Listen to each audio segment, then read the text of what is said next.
DJ. Every day I'm shuffling, shuffling, shuffling. Money my love, malengi my yai.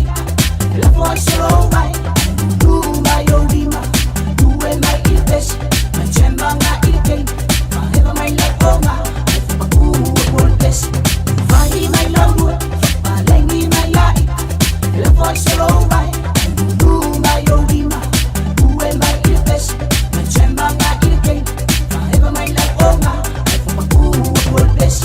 Wafuri oe nue nue lupa nue kua Fai mai ai au lai ae au ke wha mai vai Ore kore ua ama ka ua wha fia fia mai ngai kama Mai vai ra mai au fika ma wha susu a ngai se mai lima Hands in the air, yeah, shake your body from the side, yeah, kick the beat on the ground, start it all around, kick your feet up and down, up and down, up and down.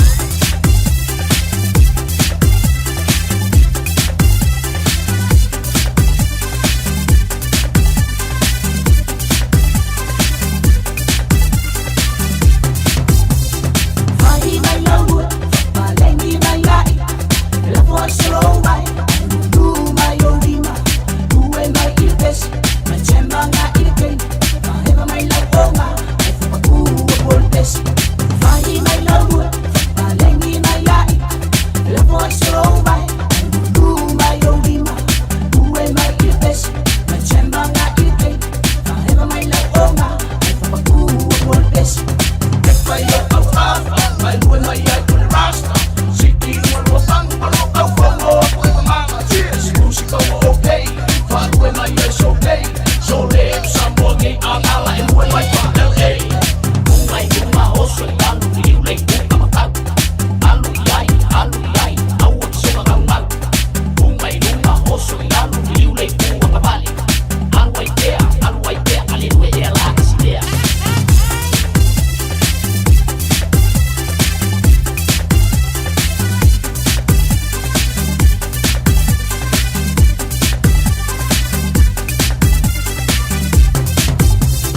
Money my love, malengi my yai. La voice roll my, do my olima, do my ilbes, my chemba na ilken, my eva my lakoma, my worthless. Money my love, malengi my yai. La voice roll my, do my olima, do my ilbes, my chemba na ilken, my eva my lakoma, my worthless.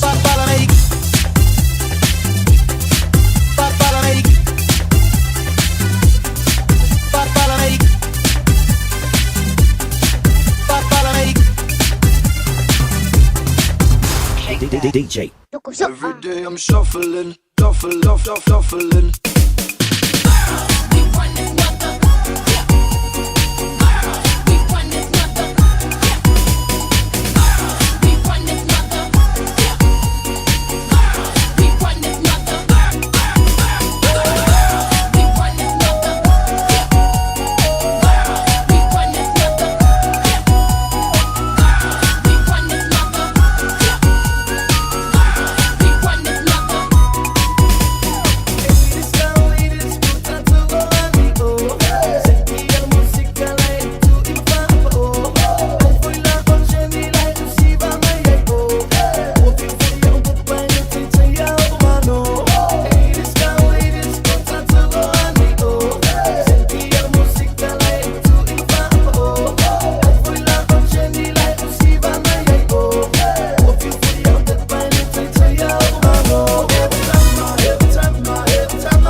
la piazza americano. Quando si fa l'amore sotto la luna, come te viene in cave I love you. Faccio lungo mai le mani sole fai mai fa malo schimo. Pa mi moi mai sole non tingo. E passa con le spine. Le no ma tu ma le gioia in acqua. Poi va o ma ne so. Le cago con le olenghe ai dia sol fu ma lo loina. Au so amore. Bala mai due, alla vale mai becca ma cai. E le vai a ma sia. E ho con le fa ma bala mai due, alla vale mai becca ma cai. Luna mai la luna me passa e un fatto bala mai.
DJ.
Lawa tula mai le tātou taimi le wati le nei whanga la fiafi luas fulmal tolu minute wa te aile tula eono.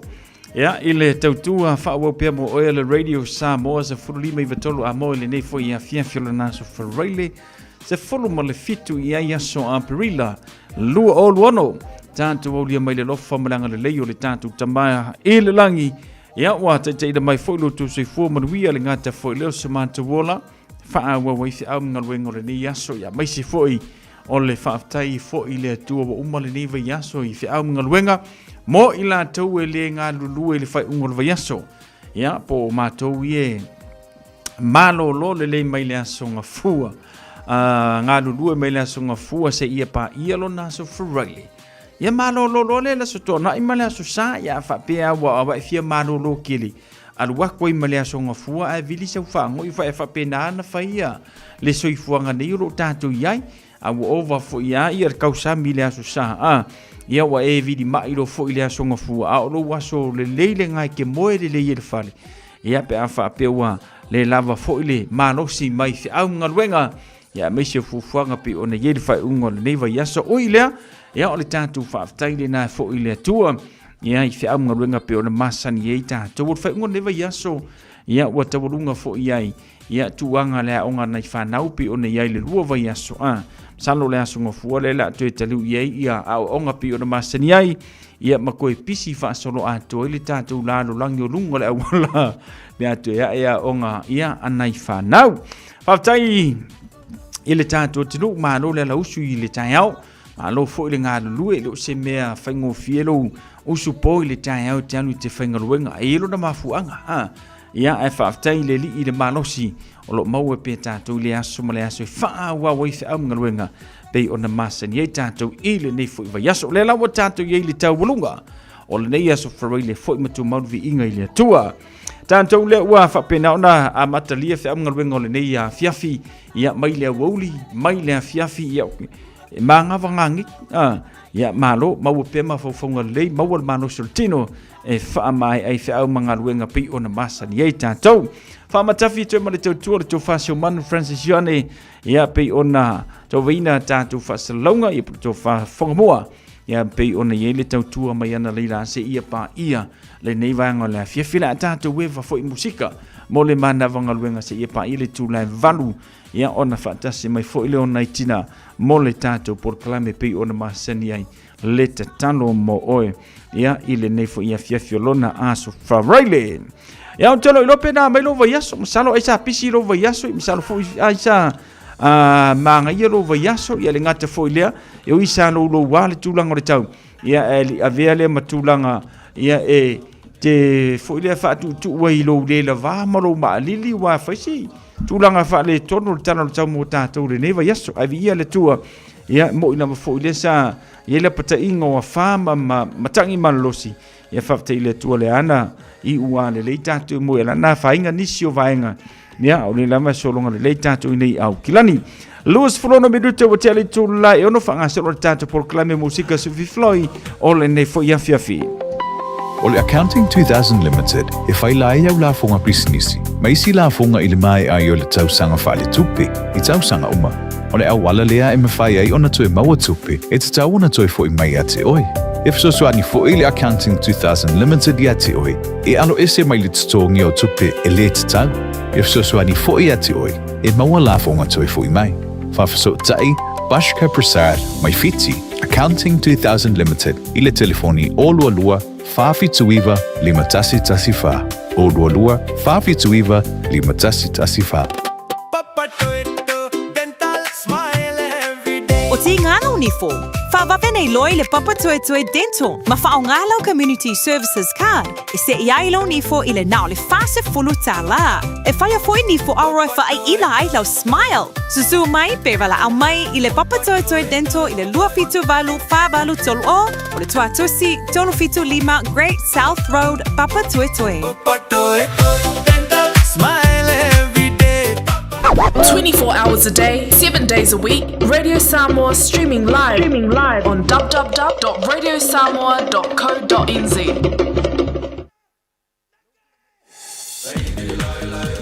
Leo tula mele tātou te mile wanti le nei fuwangla fiafi male tautua le Radio Samoa Slima Iva tolu amo lua se fulu man le vanu miru te lua te ali tula ono se tātou se eto wasi tātou reporti mai lunga la wala.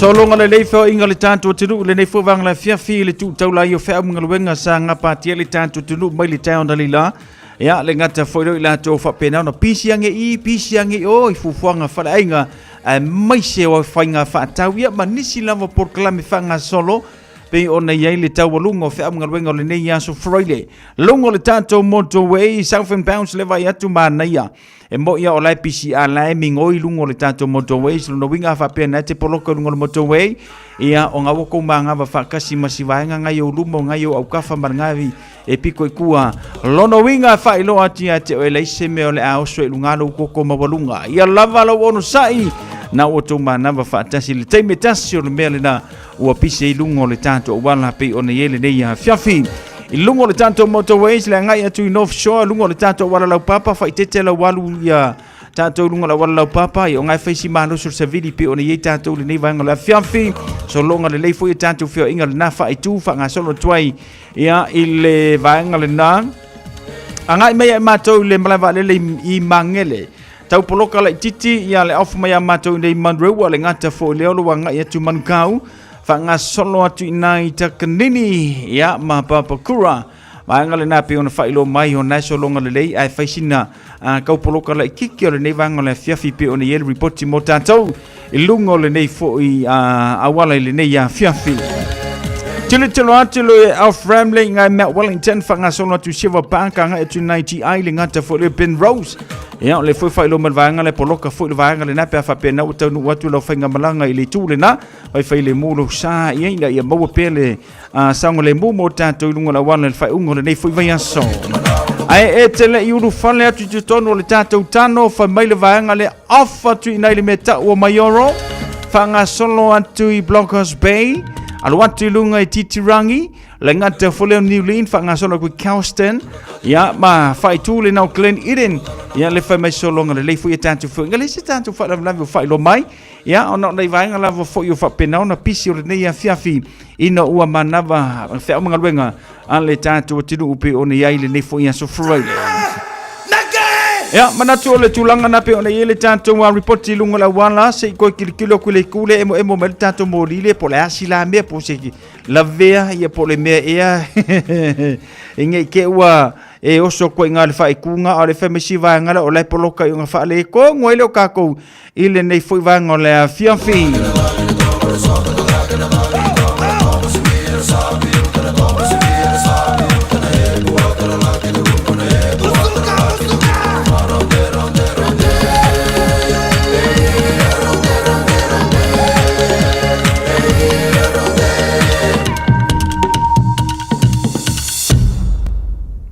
E alena o tulanga lana we ele tanto reporti lungo la wala nei afia fila fa mai solo ngale le tanto fe inga ya ale tanto tinu pe fa penate ma o mali tanto por kalame ya ile nei fu vanga la afia filo no winga mai tanto moli va ile sa fa tapula ina ai tango fiele ava mano si o te tango le fu le tamale ai tango le fu le tamale please o te tango ava mano si vai tanto kolosi ma fe rai ma velo la sene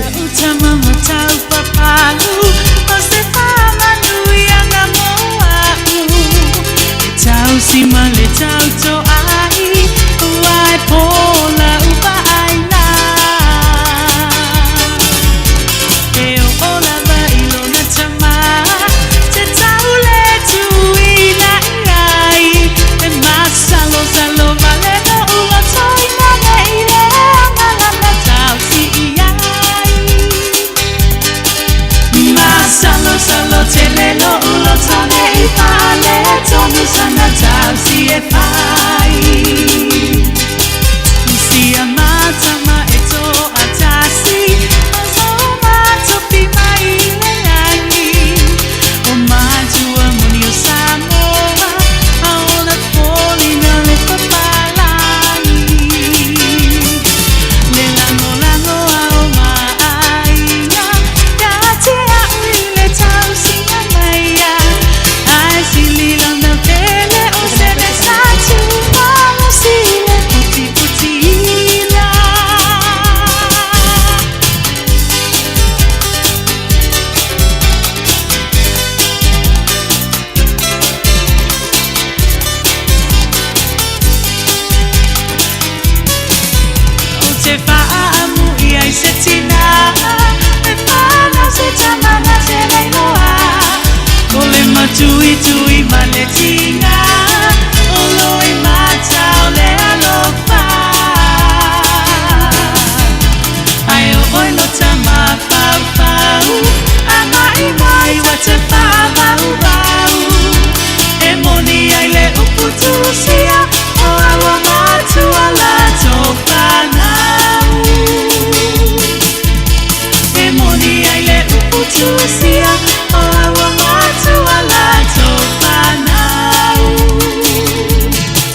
vea ua popo sea faleu mafalelo ua langi valea ua sola le tama ua malu ile vatea tea anivai soia e te whaavau vau ai a te paile ma atuli manu le na ua mau o le tapa sasi e nga mo lau whanau ia sui tulanga i le lotu ini a so sau e wale si se ilongo i le tapa wha i le e kale si e Samoa o le lamo sa i le tau alunga o manua ua tu malo le tu o le ngaluenga tofila le au anae o le tangaloa sa fume sa sunua inga ue ua timua vea ua popo sea faleu mafalelo ua langi valea ua sola le tama ua malu i le vatea tea tofila le au anae o le tangaloa sa fume sa sunua inga ue ua timua vea ua popo sea faleu mafalelo ua langi valea ua sola le tama ua malu i le vatea tea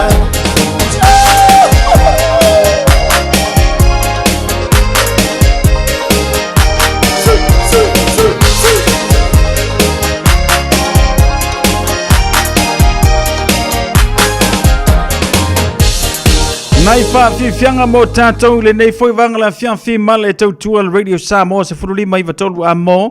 Ia, wala mo tātou musika mo le manawa ngā ruenga. Whaatalo whātu le tātou porkalame nei a tātou wōma nei paanga le mafuta mai le nei whoi wangala whiawhi. Whaatalo whātu ia liu maaunga. Whaamatala ko lose soi fua manuia. Liu maaunga le mafuta mai lunga le tātou Facebook page ma lole. Whaatasi mai alo whātu mo emo so ainga manuia fwoi le whaunga newa iaso a liu maaunga. Se lida si osi pa anga masani o le tātou porkalame pe o nei aile nei a whiawhi i lunga o le tātou YouTube channel alo whātu whaaftaile whaatasi mai. Whaafawina tāni elu soi fumanuia whaafawina Ken Palmer alo whātu mai Brisbane i le nei fwoi vanga le whiawhi. Atalo whātu fwoi a kia and Mika i lunga o le tātou YouTube channel. Le lei whaafetai a kia and Mika ta fai atu le tā porkalame. Sina le sāta lupe alo whātu le ngata fwoi lea. Ia o niso i la tau pei ona maua mai le tātou porkalame. Pei ona ia le tātou tautua le nia whiawhi mai le tātou pesere. Se iau e emo aku le si kule le sio ma le pesere mon manao mai ia tātou paanga. Lunga le tātou YouTube channel ia kia na Mika. Ia pei ona maua mai le tātou porkalame le nia whiawhi. Sau ia e show i le siva gogo o le mau i lava lena o le au talavou fai mai lava lato e mana o i le show saulo ala ia le matu ai so siva mai siva i le manaia alo ia o fai va o mali e mai le musica si o tino e va vai e se le mataina i au tango no mea ua leo le lea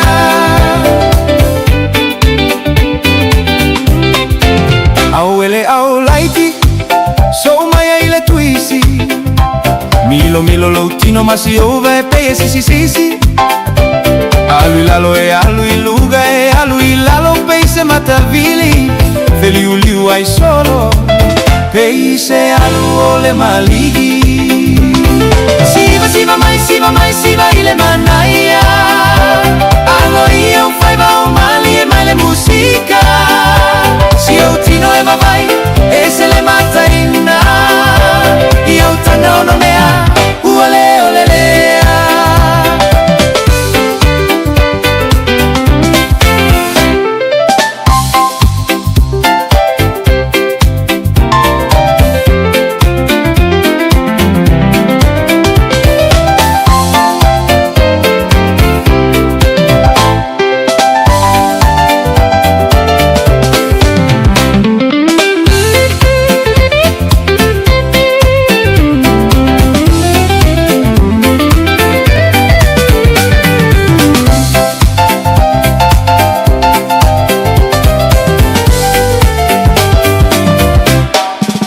Beselo for me, besi vale wosi. Ela ala afa asipa sipa solo pei e fai ma oli oli. Così ma ola o paga e fa a fesaga i foghi foghi. Oia ole au kuoli, wa pei oni temoni. Se mai loa, ila usiva Samoa. Oli oli fa atau salamaya mai sau sau noa. Ila utaga ono mea lo sei fai malawitoa. Lau mata ata ata ua toa toa. Siva mai siva ile manaya. Allo io fai va umali e mai le musica. Si io ti nueva vai e se le mataina. Io tango lo mea uole ole lea. Io utanga ono mea uole ole lea.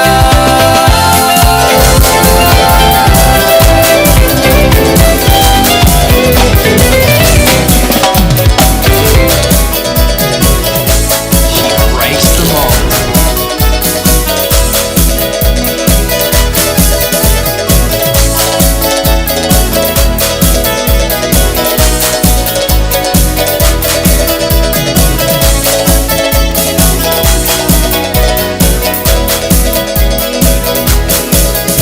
Si maya le pa apopoma ai se io upe se pa apia pia. Ai na maloli I matua mata ole tui atu. Se I pa atapa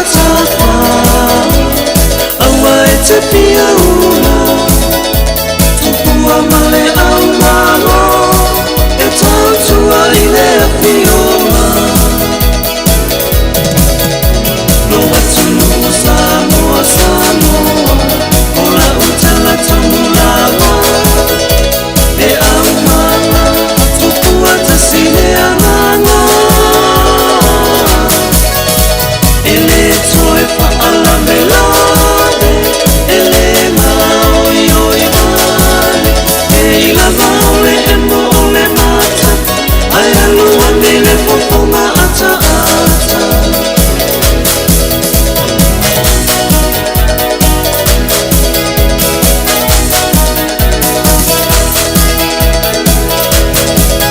Manu pepe ole tau, manu ula pei ole petalenga yanga ni eto. Ole pole na yamo, e mau I ula ai po ito. Ele mana o tanita, e vai o petele ema. Tupua male au malo, e tau tua I le apioma. No watu nuku Samoa Samoa. Ola utala tonulawa. E au mama tupua tasile ananga. Ele toe pa ala melade. Ele mau yoi male. E ila maule e mo ole mata. Ai alua nei le poponga ata ata.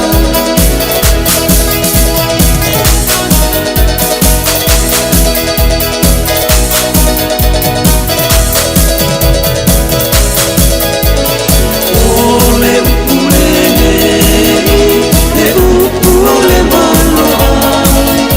Le upu whakasamoa, le palo samina le ipama. Tau ki maulo se, malo manuia ingane. Tele putia oe ise malapa akua se. No watu nuku Samoa Samoa. Ola utala tonulawa. E au mama tupua tasile ananga. Ele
Siuponga matango fialo vai pesa fai isi manisi no fantunga mo tātou le nei a fiafi. Fantalo fatu le nei a fiafi le tātou porkalame. Ele tamai ala upepe pilione le mau mali tātou tautua le ngata foi le Amelia Mikaele ma no se fumunui Amelia. Alofa tu mo fa taile fantasy mai ma no foi le ngalo due fe amngaluenga ia pe ona ele nei va yaso mali tautua. Ia I fe amngaluenga pe ona ia tātou le ngata foi le Oniso ila tupe no mau mali tātou porkalame. Ia mai lava foi le town ali lasi pa I mai le nei vanga ole a fiafi.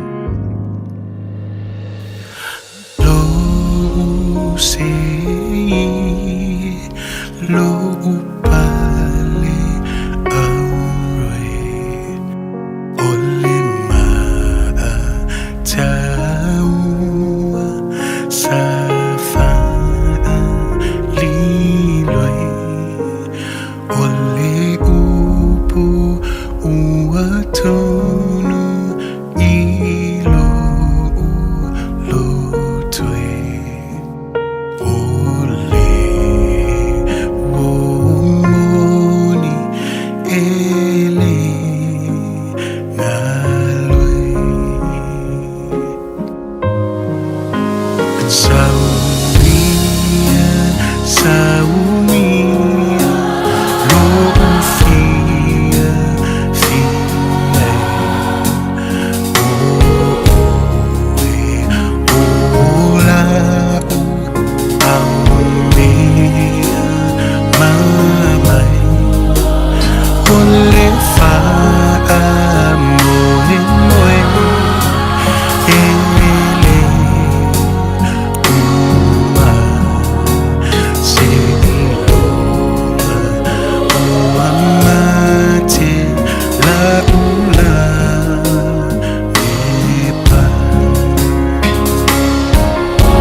Fonga matango fia se usaya puni maripesele nape ona molmana o mai ai ia kia Mika ile nei fuvanga le fiafi Ya male tato polkalame musika su fifilo ya wala va fo ile fa fonga mai le tato tunu ile nei fo ya fiolona aso frele. Leo tula male tato temile wanti to valu minute le to na talo leo le tula fitu to fa salawino tato tala mai Samoa. Fatalo fatu le nei ya fiafi leo lua ya li Luisa Fuimono ayu tina ngawang talo fa mano nga lulu tina le nei ya fiafi Petimani Kitori Tanofa Faftail Fatasimai Domenico Petelo Alofatu Michael Setente Tuenga Pole Ye Afamasanga Malor Sifumuria Mamori Yantu Alofa Angai Lantu Fadelanga Ya Lesa Ya Tina Ya Oloniu Lefe Swaosi Ya Male Ainga Avantu Ya Loli Suenga Pole Ye Vaipua Salenga Savai Boy Mamaure mele fa fonga meso alo fatu suenga polo ye fa masanga fa telefata simai sina leo talo fa lengata fo le sina tula epa fatalo fatu fo le tanto proclama ya Amelia Mikaele male tanto tutua ya male radio Samoa se fululima ivatolo amole ne fo vanga la fianfi male tanto tutua leo to fitu minuta na talo le tula fitu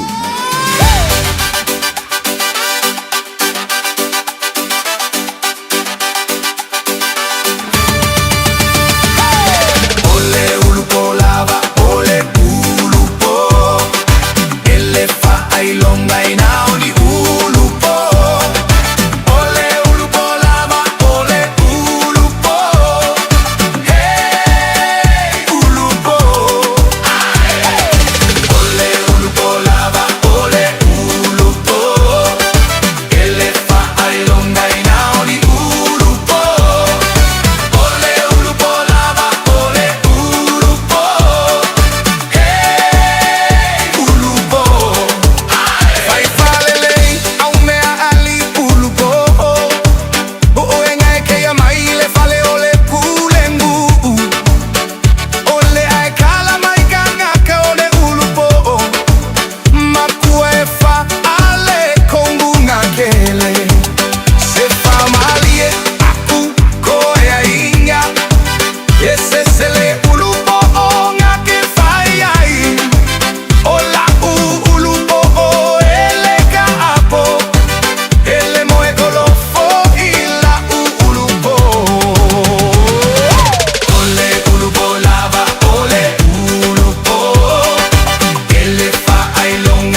E ala na, wo foi le fia ile au popo o e ta fao io e mafa ila io la to po.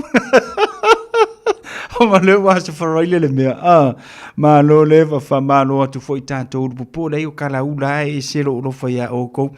Ia fa pena ona ia foi ta fao ngal nei vanga orle a fiafi.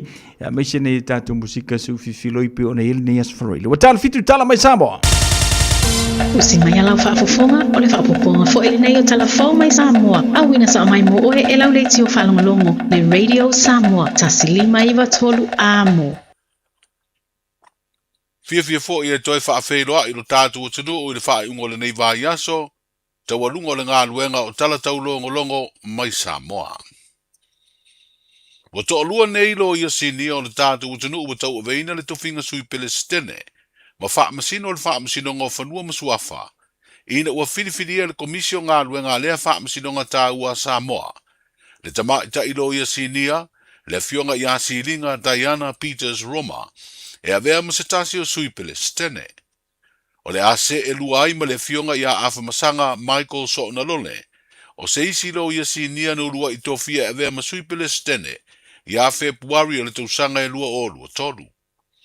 E tō fia ma whiriwhiria le fionga silinga Diana Peters Roma, o lo ngalue o ia ilono ofisa lo ia tū maonti, lea sa ia whaafo e aimata upu SS sa ia whina wina, i lumo le whaamsinonga wha i tū malo, ma le whaamsinonga mawalunga Samoa.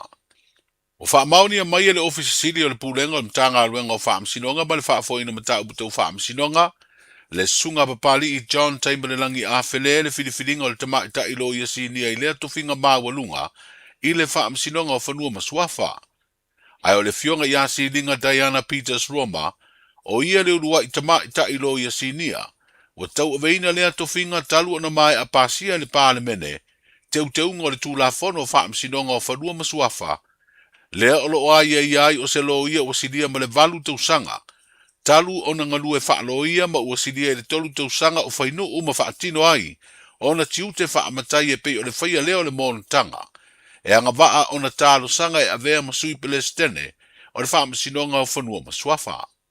E pe ona si la fio se tasi o loia sinia sa avea ma whaamasino sinia, i le whaamasinonga mawalunga o le tātu utanu. Le fio ngā le sa te le rapi wa ai o lo whaaururu i ai ngā ruenga lea whaamasinonga. Ma o lo tau aveina le tūlanga o le Palestine o le whaamsinonga o whanua masuafa a Samoa. O le stofi o le vai asa fau e pe ona whaailoa mai e le ofisa sida o mtanga luenga o whaamsinonga, o le awha atau tō ai le sui Palestine fau o lea whaamsinonga le tenuu, o lo o lipo i ai mata ubutau i suafa matai, whapea whanua whaaleanga no. I le tolu aso na su e ilu mo se laulau o whaatonu mo li maua leo, whapea mōni maua le sunga ia peta ia setu. E lango aila na te te i mōri anga o le whai ainga whaamalosi, o le whai ainga i se au ala sori tū la fono, ma le whai au ni ngā i o inga mātanga i se tēnei titi se furu valu tau sanga le matua. O le te o le afo le lima le fiafi o le stofi, na au mai ai le whai unga whaatonu po assessors, pa whai lo ai le whaamau ni o mōri anga i lima. Mōri anga i e au fi ai le mōri anga i tasi o le tosoteine, tolu mōrianga o le whai a inga i se ngai o inga na whaatino whaasori tū la fono, ma le mōrianga e tasi o le whai o ni ngai o inga mātanga. O pētaia setu o lo ngalue o se whai whiau, i le tausi o le kālesia metotisi fau i vai telefou. Ai o le tēnei titi na a fia o se tasi o la na ulotu.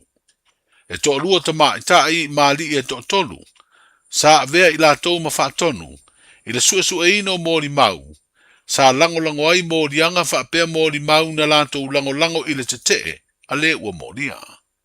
O le asoluru se fulutolu o le māsina fōua me, i le āfo le se fululua i le awauli, e toe wala awai lea mata ubutau whaamsinonga mo le tu ina atu, o folasanga alo ia whaapea le lipoti, mai le ofisa whaanofo baba aia, e fua i ai se whaasalanga. Ua whaawau na te tala i tua le sunga i a petaia, ia inga ua mai a whaata o tomai al whaamsinonga, e whaatari ai le isi wala aunga o le nei mata upu. O le soli tū la fono o le whai ainga whaamalosi pe a whaamaonia, o lona whaasalanga o le solo atoa i le whale pui. I se isi o mata upu tau whaamsinonga ua lata ina mai a sue ina mōni mau, O morianga ia iwa e au fi ai le soli tu la fono lava le fai ai nga wha malosi. O lo tua i ai se ali isa avea ma leo leo, ma ia umi ai le tu langa wha leo leo le sa tini.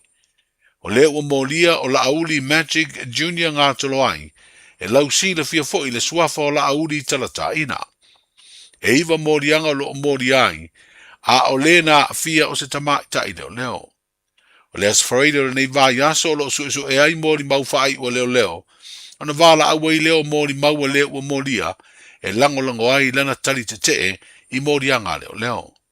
O le sa avea ma komisino leo leo o avea nei maloia, le fionga ya fuia vai lili i Ken Kyle, o lo tula i mo leo o moria.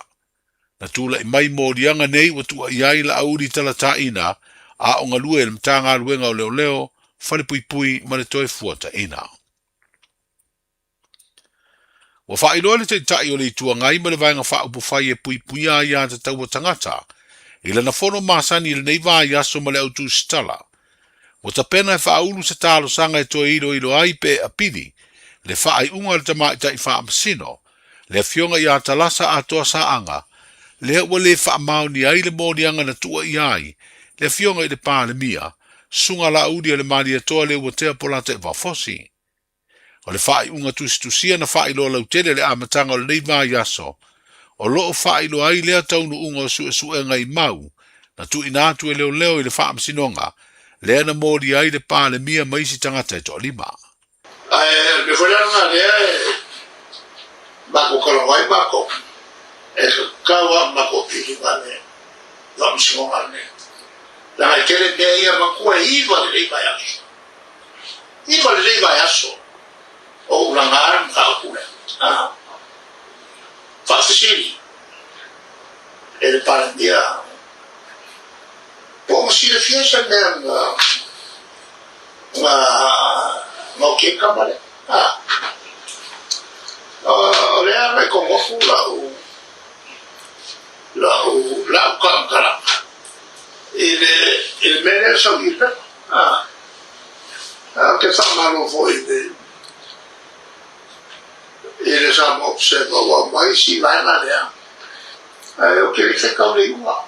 Olha essa cara de subaco copis. Olha então o mobile hoje na função do simulado. Argau de gau como a nem uma folha na cocô. Ele vai ver uma com o fofo. Se não há de saúde me vou que cuar. Ele é no nafale, chocolate. Olha aqui o que mas porque ele vou falar aí, né? Tawa la anya chica como uma. Le tai o le vaenga wha upu whai e pui pui ai a te tau o tangata, le sunga atu i la e palupe soli ai sa i lele maria leanga oi. O le pui pui ale leo o ngā sami whaatu la whano ina o Samoa, mai ni a fianga e mafua mai ngai o inga ese, e pe o waa whewai, o whangotanga, ma ngā luenga tau i malo si anga. O wha mautua i nei se whesoasoa ni tupe, e lua tesi ma le 5 miliona tupe Amerika, po le lata lea i le 7 miliona tala Samoa. O lea whesoasoa ni tupe ua wha matu mai, e le wha laptonga wha vae ta ua o le Weight Foundation, o lo ngā lulue wha tasi ma le wha laptonga wha vau malo, mo le wha sauina ma le pui pui le lei o le sio manga, le Conservation International. O le fuafuanga alualu mamawa Samoa o le tausanga luafe lua sifulu, o lo ta oto ai fuafuanga mo le pui pui o tātou o ngā sami. I le wha moe au tū, e wha awau o na mauai pēr tāu mafa, ma pui pui malu le ola wha le nātura o mea ola o le sami, e wha lango i eitanga ta soi fua. O le mistam tā ngā luenga puna o wha le nātura ma sio manga, le tō wha ale vena ale sa avea masui o le tātou malo, e mōri mawina le wha mautu wai, o lea whesoa soani tau tupe. O le tolu aso sa wha ngā solo ai le fio anga o salani i whale a lili, le ngā luenga wha alawi loa le tō manga mo e pōpua ngā tia. E tolu se lau whaas fururua tangata le nuu na a wai e le ngā tō tūpulanga televou, ai o ta māmatina. O le autu o le wha alawi loa, o le ofo ina leo wha amtalanga e wha ilo ai por kalame, O le te atu I sa wanga, whapele atina e manui o ainga, ma le sao tā ua o tina matama I tai, I au nanga ese I totonu o le fioanga. Whaalia lea whaalaptonga I se pepa whaalawi loa le whaafeteia, o I lato umana awa I talanoanga me whetu whainga, o no le whaamaoni o lato umanatu na whaali, e le ngate mata upu na autu I ai le whaalawi loa, ai o mata upu ma ale, o lo oa fiai le soifuanga o sa uma. Manuia le whae unga o le vai aso lo tātou tino o soifuanga. Radio Samoa. Taslima Ivatolu. Amo.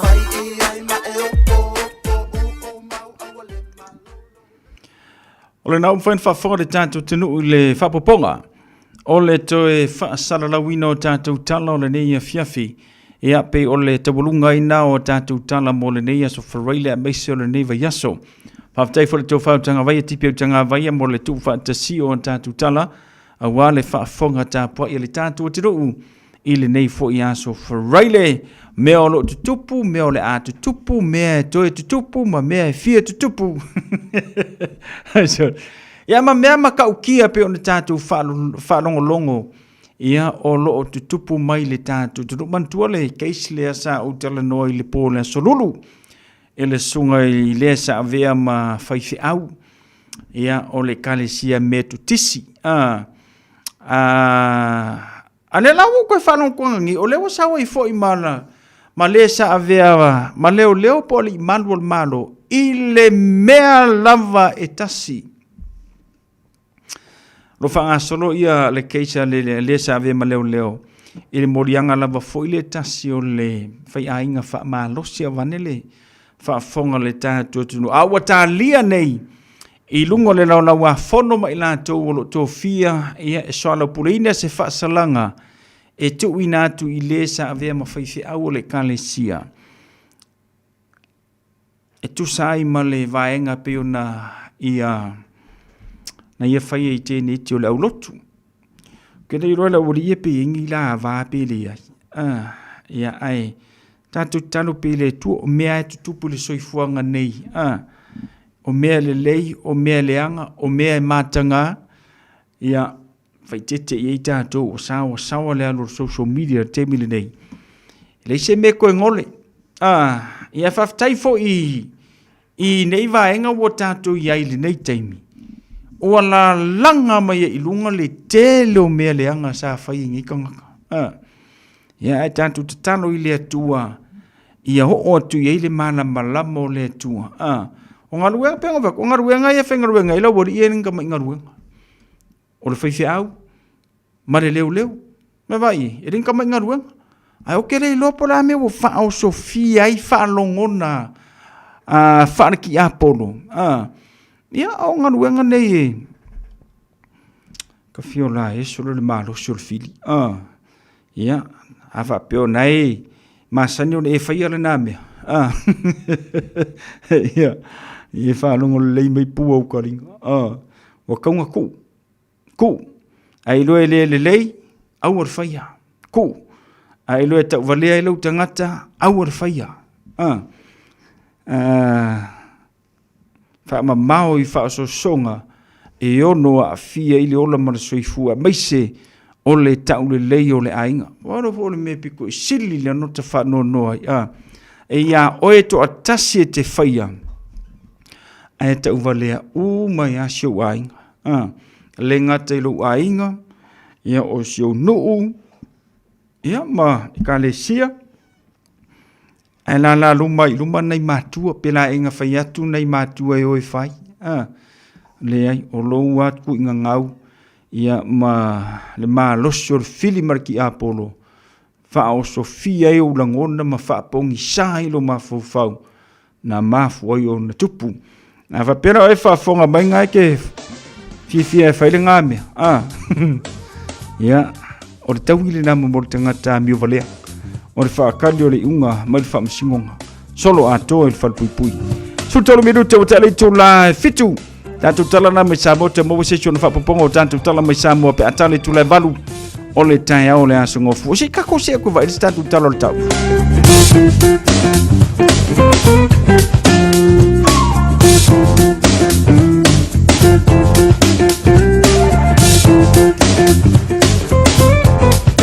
Tano tamo tato fa ngoneva yaso to fa tau tulanga tamo tato le neva yaso. Fa ngoneva yaso le ngata fo le nelia so froile. La jeti lava sin taimi sa fa penao na to loine timunga le ngata fo le niso vaanga pe ona fia le tano tamo tato pe ona il civili. Ya me se le puo niso taimi ya pe ona ya le tano tamo tato ile nei fo yaso froile. Fa ilo mai mo tato le so sumar fitu tikirilo na malu. Lus mertasi lon mafan fana pe ona yele so fanga solo tu let so ata ya plus melo no malu mo tanto fulu balo tikiri lus mertolo non mafan fana ole apu ofo ni so vai ngolen so ata to ulu va solo ni tibunga ya lenga te furo na civile fa pena ona afia le tano tau mo tanto ile so ata ya aso sa lus mertolo tikiri non mafan fana fulu balo no malu ya pe ona fa lo mai mo tanto le to ulu fo tibunga ni so temi langi le ni so temi pi ona valo ya mai va ai tau yo kilani Sauni sa whainga malanga mo le tātou tinu o Samoa de nei a fiafi, lua se furu malawanu tikiri rona mawhanwhana po rona vivela. Leo palasi mai a ile mawhanwhana mo Samoa le nei fo i a fiafi, lua se furu malelima rona manu. Tu mau pēla pata inga o matangi mana losi le ngata fo ilo palasi o timunga mamafa. Inisio teimi o le tātou tinu o Samoa ai lo langi le leili tau. Inisio teimi. Whangasono mai se vainga o le ngata I whano le tātou tinu ke ofo pēr whapeo e koe fiaru ki whangoka le wakau le kau maruru mo tātou. Ia a whapea le wafo ngai saunga le mūru venga ngaki aru ke whangoka ai mai la mai. Mai lau saunga le mū whamormone lau please. Au kilani se forma fitu minute tale tu laiva le tae o suar ngata I whalo au kilani. Toi mau mani atu ia pe toi se antu le ngati whale mo tātou le tolu minute te arsfolu. Ile a fia nanei.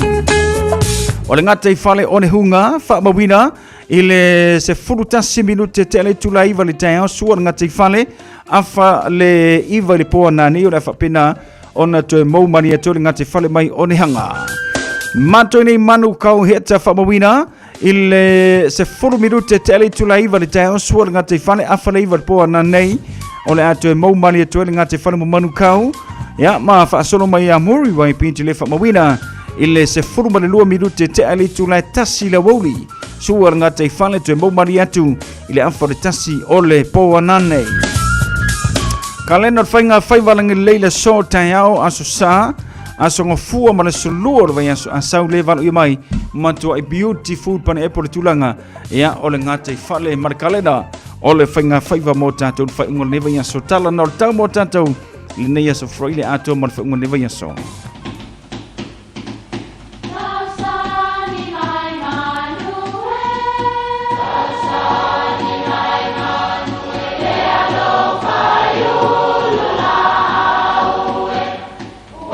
E o whanga manu I ululu o la au, awa e whawhanga I funga o la au. A o le tangata, e whawhanga I upu matala. O le mawhileo o alanga upu mamuanga ngana Samoa maona whaapongai, e a fua I lona sio mianga. O lona lea sao I le whaatufunganga o le iloa whaale aso, mai le tautua se ia o ina pule. O alanga upu mamuanga ngana, ua lanto mamanuina le tō whamanino a Samoa, mana tua fo'i, e tāo fitau muli le atunu. O laloifi nei, o le upu le nei e winga whaatasi maisi upu, ia nā tia I fatu ala vai.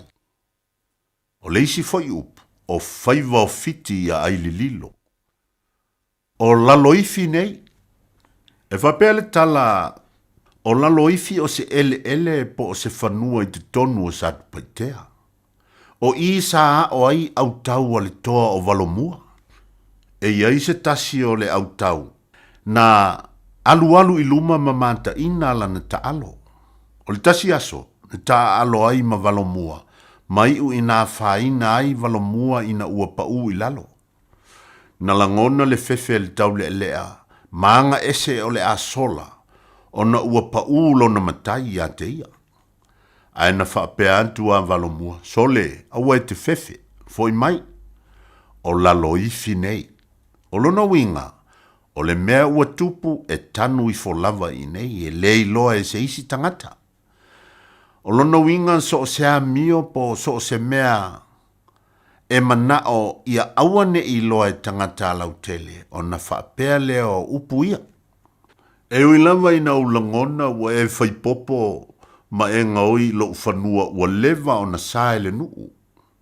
Ai ole ala loifi lava i nei, lau mea ua whai.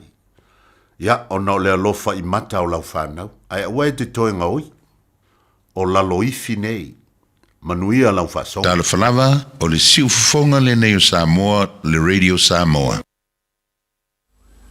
Mai a toa pele tai. Ia o ngalo tutu. Ia o tau salot.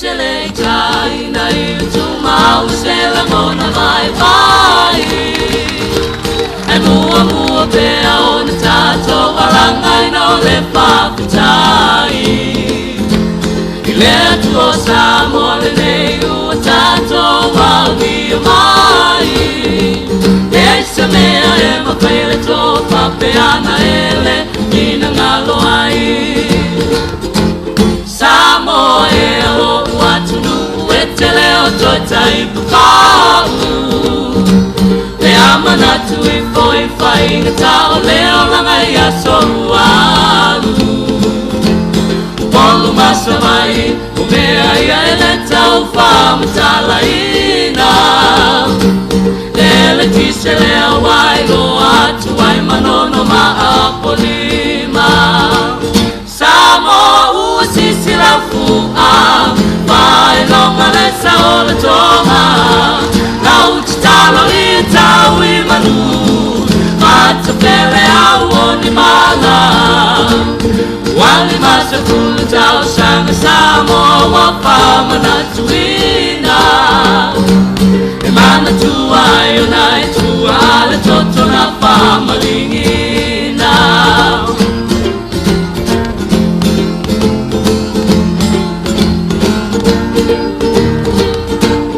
Toi fa solo te ma fa na ya sole fai ta Tu yolo te mai male pe fulele angole awala Aya sole tu pulama bobu asu ya me uma Ifale te le pape o America tau chele mawa O tele selu atu ile to pasa ili ale malo Wapa imana tu boi nisi le suinga ole maota kono O mele le watula ima i te o fatu pea i lo uloto Ai mau pea ole to vai o anga lama le ti a kono Samo sisi la fua Vai longa le saola tonga La uchitalo i tau i manu Patu pele au moni mala Wali masa pulu tau sanga samo Wapa manatuina E mana tua i unai tua Le toto na pamalingina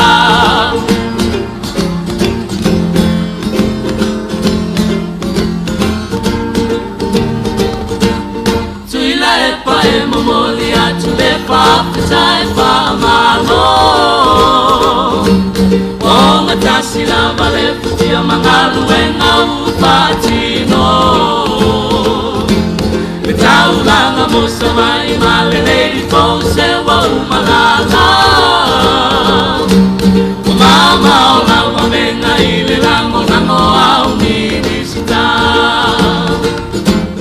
Ola mona fia fia na ole ti paula ua tau watu O mele lei uma wa mai ai titi la whama talatu Ai manu i ole upesi li maloli masa kulu wa whama natu Malo whama e sa mo le tue te upe i lo patu Samo usisi la fua Vai longa le saola tonga Au tutalo i tau i manu Pata pele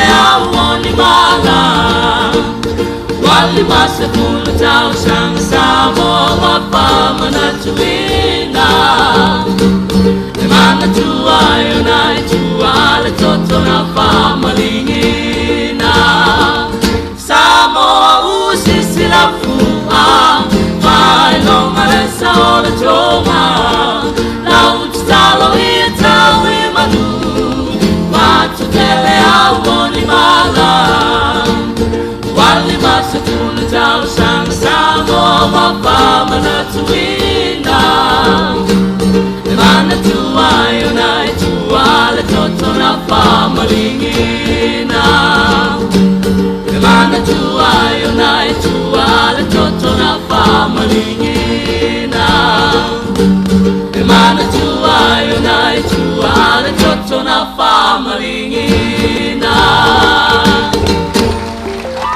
O le Accounting 2000 Limited, e whailai au la fonga businessi. Maisi la fonga i le mai ai o le tausanga whaale tupe, i tausanga uma. O le au wala lea e mawhai ai ona toe maua tupe, e te tau ona toe fo i mai a te oi. E fsoswani fo i le Accounting 2000 Limited i a te oi, e alo ese mai le tutongi o tupe e le te tau. E fsoswani fo i a te oi, e maua la fonga toe fo i mai. Whawhaso tai, Bashka Prasad, mai fiti, Accounting 2000 Limited, i le telefoni o lua lua, Fafi tuiva lima tasi tasi fa. O lua lua, fafi tuiva lima tasi tasi fa. Avia maua sosa, Omega ka, ia maloi moa, Omega ka, sabale tau mofie, Omega ka, fili mai loile Omega ka. Omega Cars, lua selau Cavendish Drive i Manukau, po le telefoni o iwa lua vitfitu lima valu tasi lua. Susu mai Manukau ne, Omega ka, umalole keisile Omega ka. Ua na o le Radio Samoa se furulima iwa toru a mo e tautuaina o e ilaungangana fitu aso le vai aso. O le nau whaina whaafonga le tātua tinu se whaapoponga le tātua por Columbia o le nei whaivanga la fiafi. Ia, mai le sunga ia a siawa tui pea atonio pe o ne ilana tautua. Ia, ile nei whaivai aso, ia le ngata fo i leo le nei aso wharaile pe o ne iailan tautua le nā mo le tū whaatasia. Ia, o le tātua mau wha samomoni, ia pe o ne iele nei a fiafi la tamo sisino whaapoponga le asonga fuar ve aso asau. Pea tātua au li lola manosi mai lea tua.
Semana ufaalia limalu ayotile fa Samoa wana ole nanu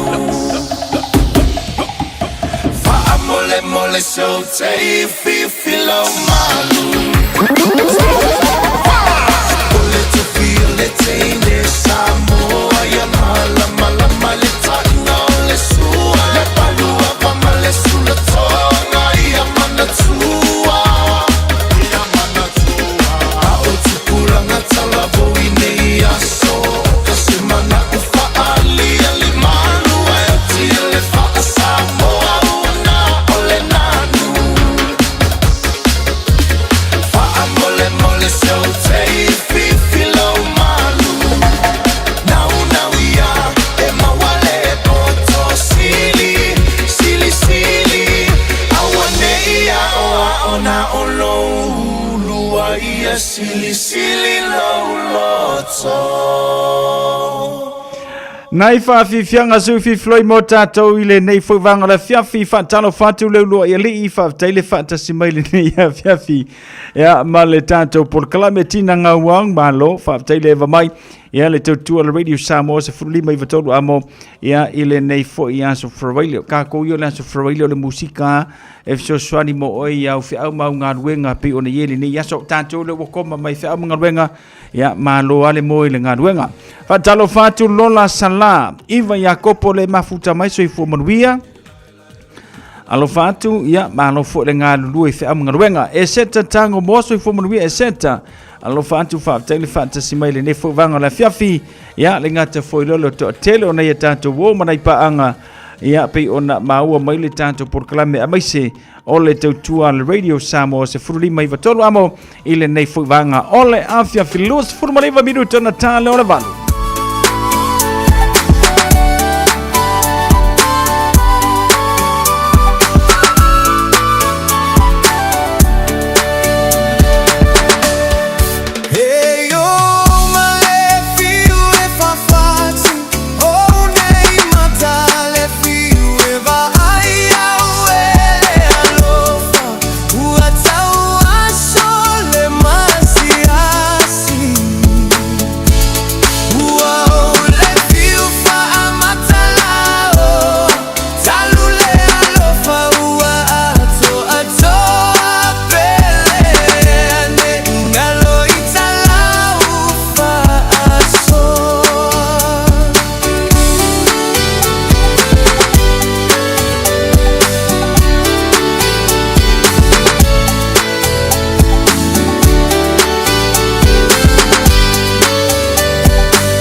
Radio Samoa. Taslima Ivatolu Amo. O le Accounting 2000 Limited, e whailae au la fonga businessi. Maisi la fonga ili mai ai o le tausanga whaale tupe, i tausanga uma. O le awala lea e mawhai ai ona toe maua tupe, e te tau ona toe fo i mai a te oi. E fsoswani fo i le Accounting 2000 Limited i a te oi, e alo ese mai le tutongi o tupe e le te tau. E fsoswani fo i a te oi, e maua la fonga toe fo i mai. Whawhaso tai, Bashka Prasad, mai fiti, Accounting 2000 Limited, i le telefoni o lua lua, Fafi Tuiva, Limatasi Tasifa. O lua lua, Fafi Tuiva, Limatasi Tasifa.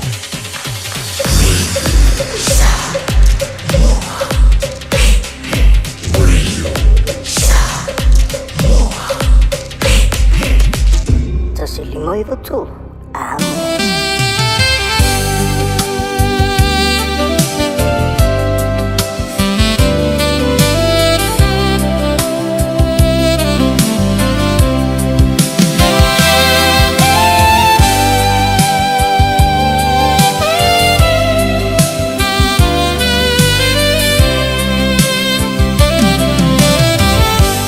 Na ulu pewa lele, wa mala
Before matunga fiso so ya wantala ulu manisi no fatunga. E pe ona tau feta ngisi e tātou de nei a Fefi Luisa. Ya Otina Cecilia. Amelia. E ngā mele tim, monku hore tim. Ngā oka mele tim ula e o TJ. Awe ngai loale o mia kua ngai pese se la a maka fo inga faisi kai dia ka ngaka. Kai mea ngior si kai ya. Ya baru bo va pong saka. Maka ai loa me ke anu inga bo umanga si kai leo la fia me o ma ya nga do mo le vai aso I fe au mga ruenga. Ya ako anga fenga ruenga ya ko anga faisi nga relax ya ka ko re fia me sili nam taua. Se format malu minuto le tana tano li tu live val. Ai ka ko fasil silanga lo ke vai ko ai ya se eu se toileta tu fasil silanga ya ona tu fanga solo le tanto musika so filo yo nei fu vanga na fiafi. Fatalo fatu se uso ya chota lilo mayava ya male to lo mal fa na talo fa chot. Ya le lava e mingoi ya fa mo na manu yo le uso ya male ainga. Ya ele nei fo ia fifi de ayangi me fo yo le angi me fo o me kua ia le e pakua kua ia ya e fa manga ye fo lingi ya fifi le so for really ya lato ya me so fu fanga pi o ne ele tanto por kalambi se ia se e tu ile tu lu ke vai ku le tanto fa silsilanga maya ya ona ke loa le ke mile ko ko masalo pe ko kasi mare afa pesi ko kasi mare afa pese le ko yonga tau no mai folo na tina sei fa ya tu se talo mo ila tolo fa penao na mawai ngase o le tinos for 50 minutos talva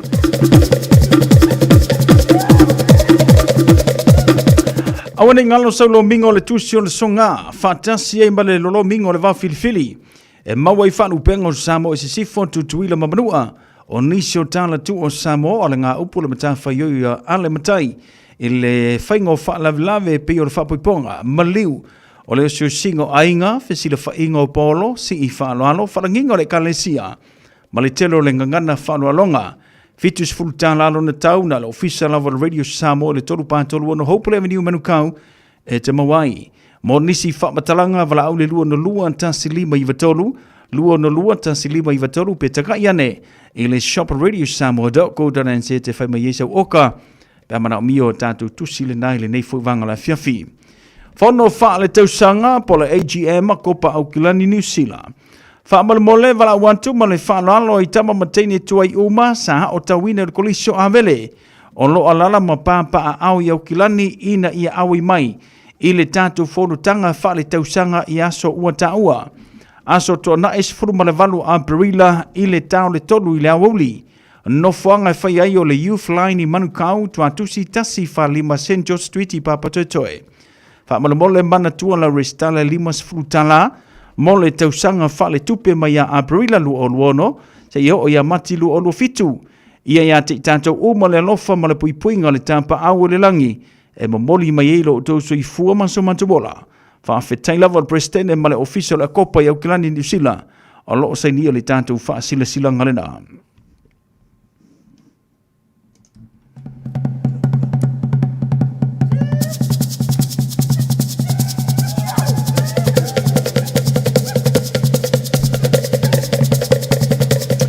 Laisa tātou wha sila leo tonu mai e tau. I tū malo si umu. Ole a ia I whale ulo le sau whainga le tupu. Ma mapua ne ia ia tu papa I lau futi ma papa ele. Awa o le to ainga ia o ao o le to ainga whai o a inga tupu uma o Samoa. Ma tau te leto e savalia whai le awailoa. Na ulua I asa I papa o Samoa atoa. Ai fua le leo e pei o le upu whai le mota o le tui manua. Awa e whainga tāla u whau sausaunga Samoa le amamala. Mantau te whaatolo watu I au auna to tofia le atua. Whaatolo watu whoi le pa I o Samoa mai le tai sama le tui manua se ia pa ia le tai ula ulo na whanua. Mai malai tele se ia pa ia filima politu o pa ia foi o Samoa e le ngafa tauli maina se mātou whamatalanga. Tulau na lava. Ai whapita o ngafa le nei wha sila ngai tupu mai e. O paolo ma ngafa e malu le nei tu malo si umu. O loo lala ma papa a au i sini au se talia. Le pa ia ua sa a somua. Ma ainga e lua, ma liu mai tu ma le ainga sa tu Le fale lua o tu la fale, fofonga o le ala taua, uta ile ua o male fale tolu.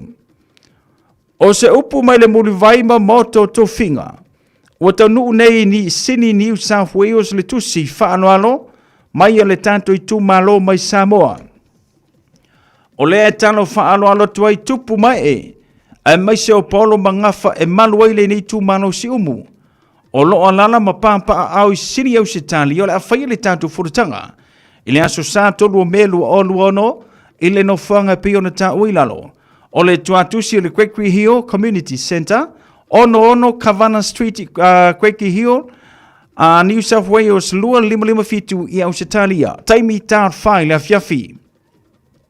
Mana o mia so o tau finangalo ile tusi na au mai Samoa, isi o tanto i tu malo pele o si umu. Talo sia ile lofo le tue taita i atulo tau soifua. Maso mato wola ile aso to whaina. Morisi whamtalanga whafso tai le telefoni le o wha, o iwa fitu varurua. O wha, o iwa fitu varurua. Whawhetai, se ni ali mawhai pura si umu, sini au se talia, le tato wha sila silanga le na, o le nei fwoi wanga le fiafi.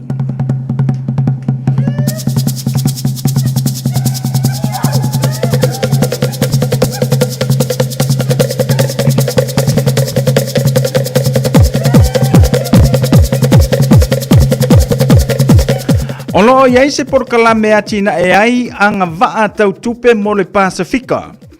Olo o lango ina e ai nga Pasifika i Aotearoa. E faa le leia to mai tau tupe ma faa teleina a Vanoa. E au si ai le faa tauina o se fale po se home ownership. O nisi nei o mata upu talanoina, fuafuaina o packaging. Fuafuanga mo le tauina o tupe, malama i awana faa pitoa. E feso soani ai ainga ina ia ausia. Ma sauni uni mo le wha tawina o se fale muamua. O le wha moe ia lango i ainga o le Pasifika. Ina ia mawhai o na wha tawina o na wha mautuina ainga maisi au ngā tupulanga. Mo le lumanai ia tau nuu le sini ma le wha moe. Ia wha tawina se fale. Wha malo sia ainga ina ia iaile lātou to mai le whaonga ina ma le sefeina o tupe. Ma ia se furu walu tausanga ngā ilunga. Ia nofo mauma City Seni New Zealand. O le nei porkalame ofu inatu lango le aise tutongi lalo. O le wha maru malunga o le tamaitai pure sili. Le afionga ia tupuola, Roni, le alai au loto. Tātou awaifa antasi le na aso o aso nei, aso luas furmariva o Aprila. Aso ono me, se fulu ma le tolu o me, po le aso lua sumar fitu o me, whaia le ile te puke o tara. Morisi whamtalanga whapso tai lisi pe samino, le whau le o luatasi, ono whavalu, iwa lima o. O luatasi, ono whavalu, iwa lima o, po le imeliane, ia lisi.pesamino, peninnatrust.org.nz. Ia nisi tātou whaasilanga pe o ne hele nei vanga la fiafi mafutanga a maile. Whaatolo watu lau whaafunga Samoa le nei whaasilasilanga. Whaasino tonu le mafutanga alo matama whanau a o ni polo foi. Maninga whai malu waile nei nuu a maile yale pata. E whaamana tuantu li tātou whonutanga aso tōra nei. Aso tōna isfun malvalu a Perila a whalono le a fiafi whaia le Cow Street Community Hall. Talo sanga tuai ma le nganga maulalo i mata whale uma, ina ia afi fio se i o tau whaafufonga, se talo le whainga malanga. Morisi whamtalanga whaafso te maile o luatasi, lua whalima, whaono no lua.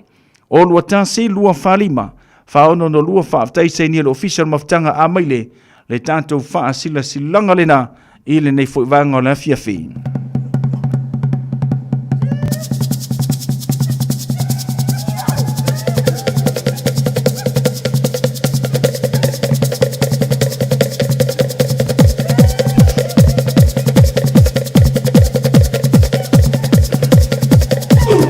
Lesi tātou whāsilisilanga leo a taunu mai mō tātou hato hone St. John's Pacifica Open Day.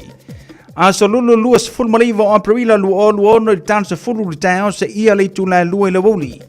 Whaia le Manrewa netball Ivas fulmalima Browns Row i Manrewa. A whaia fua tui o le fulu, tui o le koviti ma tui o le misela.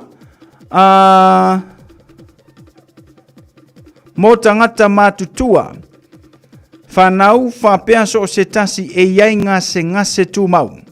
Resitala lo a inga ile St. John's Ambulance, e whaongai so se teimi e mo o mi ai.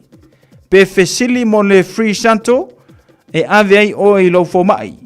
Mau ava noa, i awa onga le First Aid, moni sui o lato e kalesia, po o mafutanga.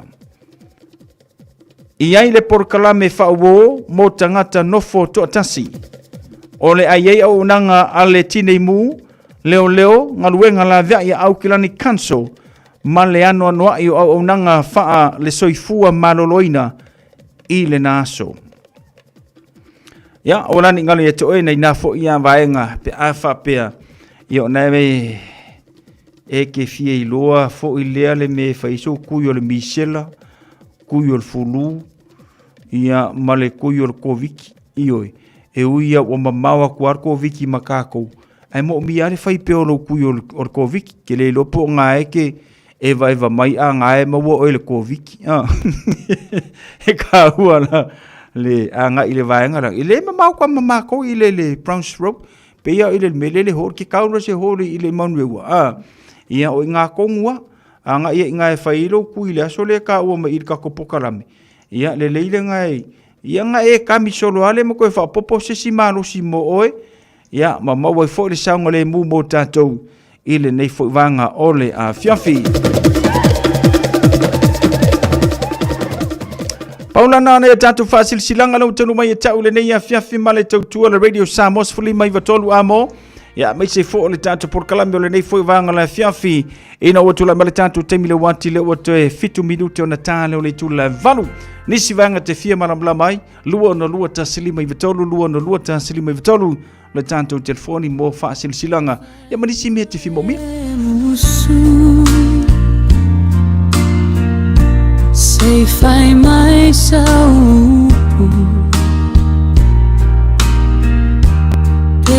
tu ai fia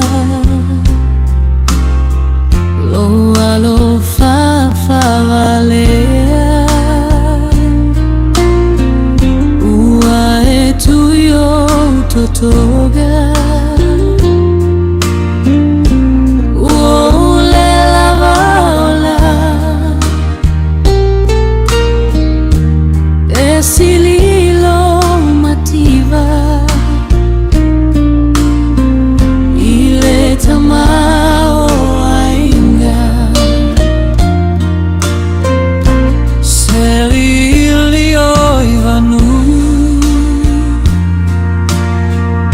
Sasalama imoau Saole taeao Uatafia saoloto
te tawi amai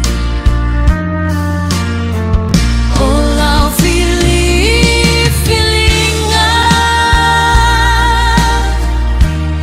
Ualava yalea O te alugu O te foi filemu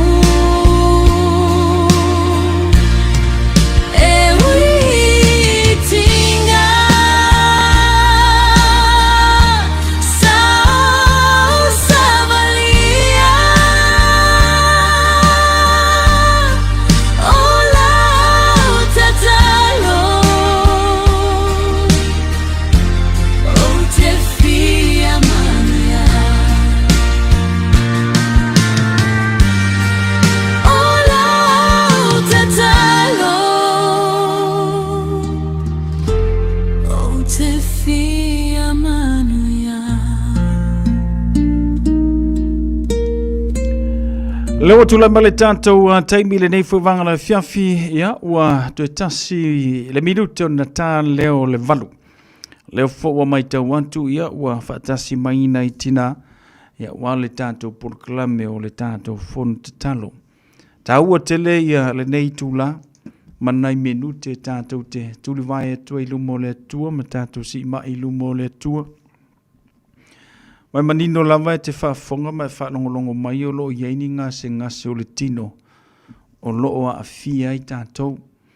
I lātou I tutono mo ta ngase I so se vaenga o le nei atunuu o nai ta mama na nai tinai tutono foi ea o mo ta ngase o loo tausia I lātou. Ia mai se foi lātou I tutono mo ta o loo whaafonga mai. Ia E tā ualo walo vaila fo mai. O I lātou atu uye le atua le to mai male anga vaa lātou te vaai ai o tātou tangata. E wani ngalo ia te oe, sili o na tā ualo tātou tuli vai lumo le atua e ala I le te talo le whaamalo longa. Ina ia fesoani mai mo tātou. Tūlangala nao le tātou por kalame o le neia fiafi. Ia, maua lo wa vanoa, ta ofi mai lau laina. O le mako I malolosi al mako au te talo. Ioi, e pauare me e tuai ele te talo, tuai o lo wala au mai. Maua foi lo wa vanoa lungo le tātou laina, ta ofi mai le tātou laina. Ia, o na maua leo lo wa vanoa, mo le tātou proklame, only pray for you. Usimaia, fafonga.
Se o mau oe si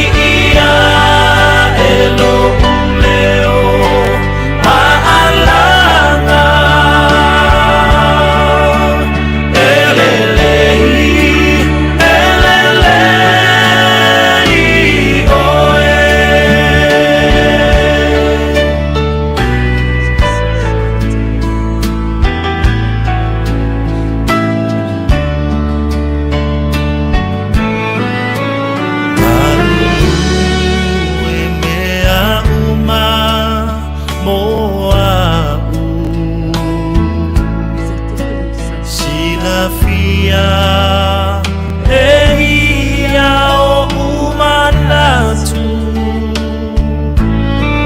Lea tua le maunga Lea tua le vanu Mua mua pea Olo lelei Lelei mea uma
Fifia lava e whaatalo whaatu sa moa i lau whaafafonga anga i le nei pō.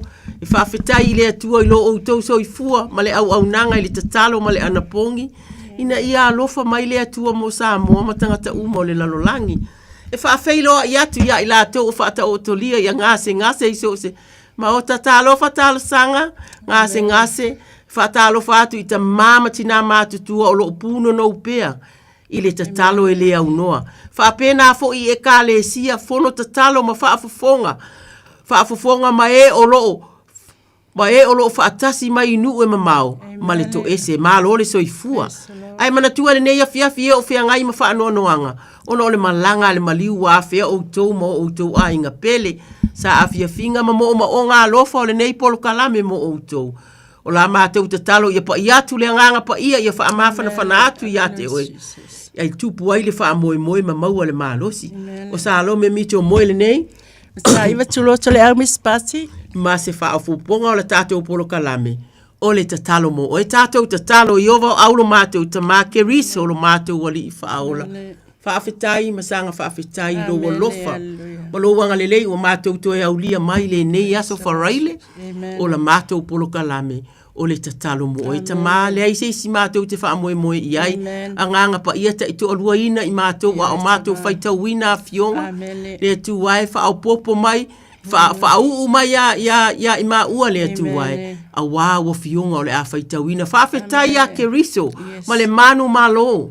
Manu malo ua mawhai ai. O na tatala le pupuni mātou te o atu ai. Mātou te tatalo i lau fio. Ile suafa o ke riso ua ole atu ai. Amene ma amene. O se wha maalosi mo i tātou le nei e fiafi. Maua mai le salamo i tōrusu lua. O le atu ia tūroto i whaitawina mai le amatanga. Ia ai o wha umaina. Ia le tangata ua whamangalo ina lon so tu la fono. Ma ua uftia la na ngasala. Ia tangata le tau salaina ele li. Ele ai foi se ole olenga i lona loto. Na o whalongo o na palangia i leo uivi. I lo ufatai o i le aso atoa. A wasa ma mawhalo au i lunga i a tau i le au atoa fo i malipo. Ua liua lava lo malosi i le vevela o le tausaga vevela. Ona ou whailoa atu ai lea i atu oe o lau anga sala. Na ou leo fitia fo i la ua mi o le tonu. Sa ou whapea o te whaali atu i le li i o sotu la fono. Na ave ese ina ai lea o le leanga o lau anga sala. Ia le li. O le mea lea e te talo atu ai a te oe a mi o tua umalava i ona poe mawai oe. E moni e le o ia te ila tau ta whenga o vai e tele. O oe lava lo ula fitanga. E te leo ina au i le puapua ngā. E te si o mia au i le siva o le ola tanga. O te o ia te oe, ma wha sino ia te oe lea lava ala i te savadi ai. Au ai te whaapei. E tele mea ti ngā o ie a mi o le anga. Au le whaatua ia Iova. E si o mia o ia i le alofa. I nā fia ia Iova. Ma oli o outou o e a mi o tonu. I nā alalanga ia ma le fia outou uma. O e ua wha maoni. O outou loto o le afionga le nā le atua. O le tātou whaamalosi e whaapea. O le manuia o le tangata o whaamangalo ina nā ngasala. O le atua e taitaina ma pui ina i tātou. O le whai upu e fitu, pi o se whai upu lea e whaataua le nea fiafi. O e lava lo ula fitanga e te leo ina au i le puapua ngā. E te si o mia au i siva o le ola tanga. O se matua, o sina whaamatalaga. O se matua pui sana whanau, a o tupu ai. E wā ai e tilo tipo, o whea lava le meo i aita maiti. E le mawhai ona misi matao mātua o loo wā aia e le mawhai. A whai la pe, e whaapea pe o i se meo o mātutua aita maiti. Po o e tā whawhao a lai mua ata maiti ai muli atu. Tiro ta maiti le mānaia mai o ia mea wa. Ui mam, whai mai uta se mānaia Ai tiro atu, ai toi tiro atu mātua. E iai le mea la pe o atu le awala pe e whaavanuanga i lalo. E ono pā aita maiti Pe ia o le ale aluat. Fatali mai. Pe ia le ale o atu, whaavave atu o le matua. E mai le lima o le tamaititi. I ona lato wo whaatasi le kolosi atu i lesi awala. O le winga o le e whaapea nā le atua. E whaapea nā le atua. Po le a lava lo tātou pisi i le holanga nei. O lo o iai le atua ia i tātou. A o le fua i upu le nei e ese le mamafa mai le nei a fiafi. I le nei a fiafi. O le o tau tala tā vita, o fo i mai tā vita i mea umala, o tā mita ranga sala, o tā mita o le tupu, o le tele o le o langa o tā vita. A o le o tātou whai tau atu i le mea lea, e ta ua mai ai, whai mai na o whaalolongo, o na palangia ai leo uivi i lo whaata i o i le aso atoa. A wasa ma mawhalo o au lunga ia te au, i le au atoa fo i male po. O li ua lava lo umalosi i le vevela o tausanga vevela. Alea po, mai wo whaalolonga o pālangia o lea po longa le tamaile. Po o ona se na whai po o. O tātou loa tā vita e se le kolosi i le atua. Ai se fo i tā vita e se lava. Vai mai lana tala. O na ou whaai loa atua i lea ia te oe o la uanga sala. Na ou lea ufitia fo i la uami o le tonu. Sa ou whaapea o te whaali atu ia o Iova o sori tū la fono. Ona ave ese ai leo le leanga o la uanga sala. Amen. Mana ia tu roto. Wa ia taimi ia tātou, ia taimi. Ia taimi le ia le faita o le fionga le atua fai le tatalo, le tau tala le o ingo o whanau, o le vai isi ma mea uma ai fo i lava le taimi. E sasi ai tātou. Tātou i teiloa, o whainga tāo na punou le tatalo. Wa lea iai fo ina i mea ia na tutupu na ini mai oi i e ti Apollo, ini atu i. Ia wa ova le eo kengia o tamaiti, mea whapena. O le mea le na, o le winga la, tuloto, whapena, o le whapena. Ai lea whai mai tā vita. Fai mai ana le tau ana anga sala i le atua. Mana tua ai se mātu ia o le anga sala, o le tau unga leo le anga sala. Le ua whaalongo atu wa mawhai o na tala noa i le atua. E se le tā ua o le mea lea o o le tauanga sala i le atua. Praise the O Lord. fai atu ia tu loto ana nei. Amen. E tu loto ia ia le taimi e se le whainga tau. O le mea lea o lota aru i le atua wapa tailo. E le mea lea e whai mai sina mamafa mai le mafau. Amen. E te le i loa wha maulalo. Au le winga la tala. Tatou whaata i a tā vita. Amen. Whaita i a tā vita. Yes. Manona, vai le polonga o le tuputi nā le polonga wa le mawhai. Se ia o lava ina o i le taimi le ua tāu. Amen. Whai mai le whai upo e fitu. Oe nai te mawhai au na e whaawasenga uma le a fionga le atua tango ia i e whai. A o oe whai mai, o oe lava lo ula fitanga. Amen. E te leo ina au i le puapua ngā. E te si o mia au i siva o le ola tanga. Amen. E te leo ina au le puapua ngā.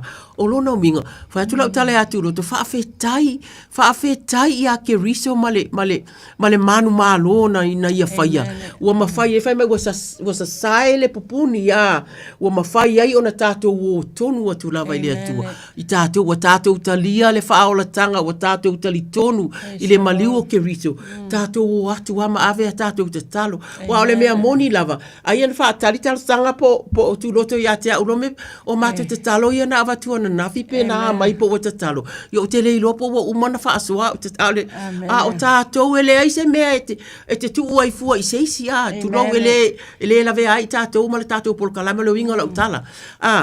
Ele ai se mea e pupuni ai lo waluatu ta maa whaafetai a ke rito whaafetai wa mawhai ona o waluatu pa ngā lea wa o se foi pa ngā lea wa tuwai ona o sau ona o mea nei na whaafita au lilo ua whauwhau ia lea wa avatu a wa o lea wa o lota ma ua e sila fia ina malava pe o lau au auna lea o tā vita whai mai tā vita wa whaalolongo wa palangia una iwi le whaatai o lona winga wa le mawhai a wa le iai le mea le whaafatu ulu i te tonu o le tupu wa tatau ona tau i le atua pe o le winga lala o tala whaatu lo te whaafetai a ke riso ma le mawhai ona tātou o atu o le mea le nai e se le tāua o le teu o le whaasua o le a uma mea uma o lo tātou vā ma le atua o le tātou vā la lata ma le atua ta mā ia wa usasi foi ia le nā ua e whaafafonga wa alu foi upu whaapena i le whanau oka ia ua i te tala whai foi se tala sesi ai te ia wa uita ai fua i le tala tangata lana whai mai ai longa tau te whaapena ai ana o au e whaapena au o le winga nā lau tala o le au ngā la lea e tate tango atu mili nei whaafetai a ke riso e mawhai ona o waru i le atua ma tau malava i ai o te se ia ona o te talo ai lea ta iro ia sau pe whaapena ta iro ia tūloto ai pe o le winga le nā lau tala whai mai o he lava lo ula fitanga e te leo ina au i le puapuanga i oe e leo mai o leo inga e leo le atua i a tātou puapuanga uma e si o mia i tātou mai o sifa o leo la tanga o a uma winga o tala tā vita o lea tātou te iloa o lo o iai le atua i a te oe maa i taimi uma lava po le a lava la e te tawana i e se sasi e te tawana i te reo whai atu i e sasi a le winga o la utala e te tawana i aina i mea whaale tonu a o le atua le nā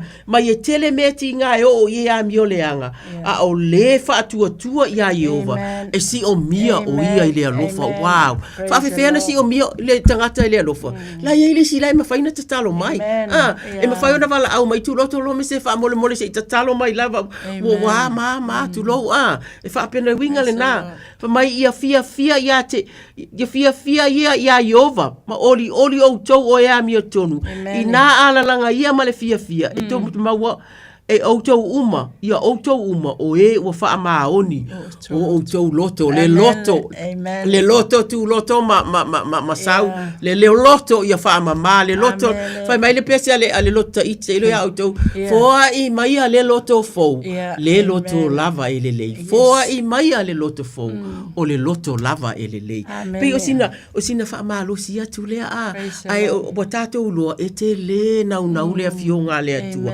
ai tā ua vale au mai i mea lea tau te iai. Ina ia avatu wai sina wha amalosi. E wha pēnā ia ia so e runga la lo a o le tangata ta mā ua sasi foi.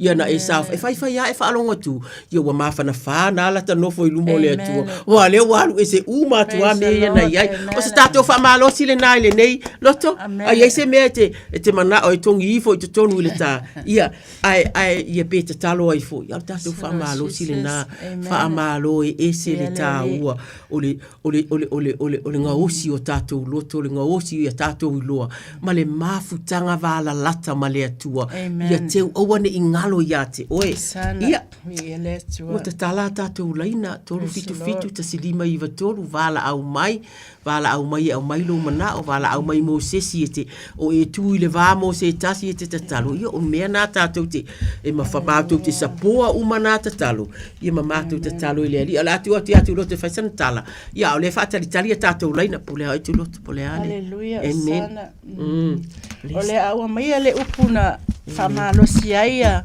Salome nei fiafi fa upe se fulu e tele me tinga e o ia mi oleanga a fa mai a o le fa tu ileli e si o mia o ia ile lofa a o le fa tu ileli e si o mia o ia ile lofa le tu na ia awina mai ai lo na lava lo pele chochas na ia le fano asesta se fa tu ia teia a ia maua ia le ola fa vau a wala ile awina mai le tuolo na teli e fa masino ile la langi a ia fa ola ina la langi ia teia se langa o ia ile tua o ia le lofa amen haleluya e to tolu ia tangata ia sa taule tangata le sa fasi a le ala ia riko a sa o come on ai fai mai o tangata mau tofi tolua ai fai mai o tangata Samaria ese le tele o me tupi Samaria ese le anga le tangata Samaria fai mai o Samaria le ana tau watu iai ma fusi ma ave le hotel ma tausi ai e fa penala le alofa le tau tala iai ta vista nei fiafi le tau tala ia le au na Salome aleluia osana mai o le alofa e lau tule i mea uma mai ale ai so alofa ia e ale fa ale tonu ya joe wa e te alofa i lo tolua e alofa i lau whanau ai fai mai o le alofa nai uma o le alofa le tau tala ai le atua nei fiafi o le alofa nai o i le ola e whavau fai mai ai le Yesu ilana fata oto ia oto sa ili lo malo mala wa mi tonu o la fa popo nai le o ia me uma ia te oto ia se fa malo spupu nai nei afi so su amen tolu fete sliba iwa tolu ia tonu o lai fa alongo fa fonga mai le se me o iai e ma fa yo na ma amata tu le tatu polo kala ini te talo tu loto o ase me o ilo loto a me te si la fia ma e ilo e te tau na talo iai ia mamita ia ta laina amene malo salo ia o sisi o tangata tamitia o le au talo mo familianga i fa fengai i fa foile wa tala mai le langi le mamalo le atua wa falia foile van molimo le ngaluenga ona au o lo ta watu le upe le tasiaso o lo failo le posto le tasipo fa taisa ma ila upu le yafiafi fa manuia atu ile pa io le au fainga luenga le atua ile tala ina o lo finangalo fa manuia ile li pule o le tio Samoa lui Bonifacio mal faltua ya ane Bonifacio fa manuia ile ekalesia fa manuia ile ainga fa manuia episinesi aleluia lau fa malolonga isa mama tina ma tua tsono fa mai tsono ainga o fa lava ua malolo ai ila so aleluia ya fa manuia foi le au fainga luenga le tio Samoa fa manuia ile li fa salau o si ufanua seu fa maluia le ainga ile suafa Yesu amen amen malo tu loto ia wa mawatu sau no mai talofa londe talofa tonina ia fetala ia sau no ele aka ia malo la mole upa malo sine tula le afiafi malo ia sai foi mo fa malo sita toma tang ai wi ai na le fa ta si mai foi esa ioi esa ia le tua lo ta talo foi mo ia amen fa ftai ai tele la mo tal sanga mo lia foi na vai a so mo vai a ia ai o mana onga ma sandia le whaangaroina rawa si o tomato I ina. Eno whaalo e maisi si au e kale si ato uma. E visena I o ainga uma rawa I so se tua lalangi Samoa. E maisi foi au tinam si au whanau. Sa I so lua marato whanau. O iei foi nisi o whanau ma ainga o rofe ngai aluenga neipo.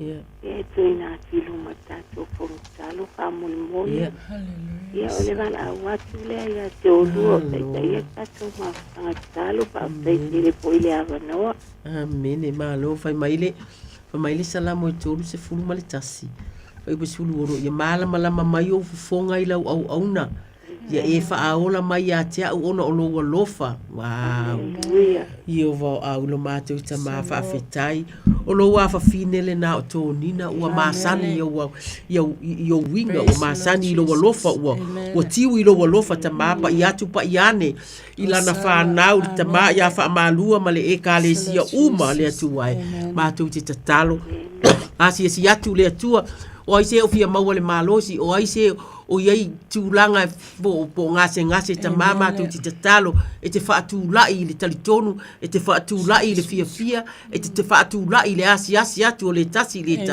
ai maise le tatalo whaavea ia e ka le sia mātou te whaafetai e tiana whanau uma e tau au na ainga mātou te tatalo ma si whaatasi uma atu I lau o fio ta maa ia whaapea na e alo whangia le nei tina le atu ai ana whanau ia malolosi le atu ai maupea I ngā luenga le atu lau fo ai le aso ma le aso lau pule yo latou soifuanga le atua e au fionga le atua e ti waila na whanau le atua o tapua inga o lo whaatasi atu iai ia whaapea na tapiliina ai le atua e lo latou whaatua ia te oe whaamanuia ia I latou o mātou o le atua ona o ke riso amene ma amene nina ia Tele lawa mo talo sanga molia ne fo ia fiafi mo au misia o e kare sia e me se fo sia o whanau ia lo whangiele atua sanga po I pele mau I tele ia te o lua wale fia ngai ei malelei mafutanga po I lo sulfa ia tu ia I lato o lo mana o miel so soani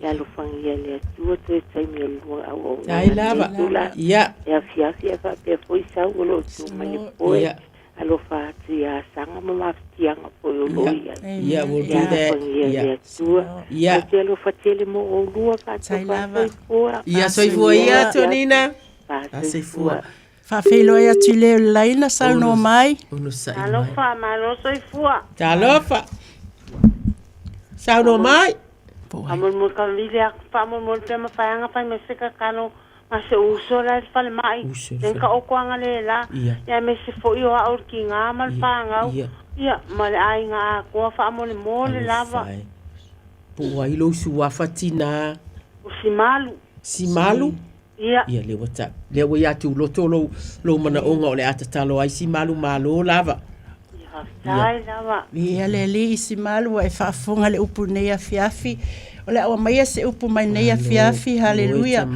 haleluya o e lava lo la fitanga e te le ina u ipupuanga haleluya e te si o mia u siva o le la tanga haleluya swafa malo Yesu Keriso e tu ina tuai le uso haleluya tu ina tuai si malu malona ainga tama wa e fafonga yona malaonga wa e festalai ma te bala awatu ya te oe ona e tali mai lea ma e faali mai o me tele mal fangata o mea ma te le ilo o me wa saunia le tu mo la fanau e alo fatu ya te ia tu ina tu ya te oe tama malaonga lo wa fine fa waula fa malolonga ilo na uso sono fale mai ele ngasa ile ole whanau le ainga atua tama o e lava ole atua e ole wha malolonga e ole mana ile suafa malo Yesu Keriso mato te whaatua tua matari tonu ua malo lolo uso ile suafa Yesu Keriso amen amen amen si malu alo fa ai lava ya alua tina mole se talo ia au fo te mira tu waile le fo talo ia tai o loile o mau sa fa tai la ia manuia tele o e male ainga sai fua Tolu fita sili mai va tolu ono sa mai o le nei mita I laina. Mama wa ready mai tu loto ready for ia e te talo mo tātou. Ia le tua.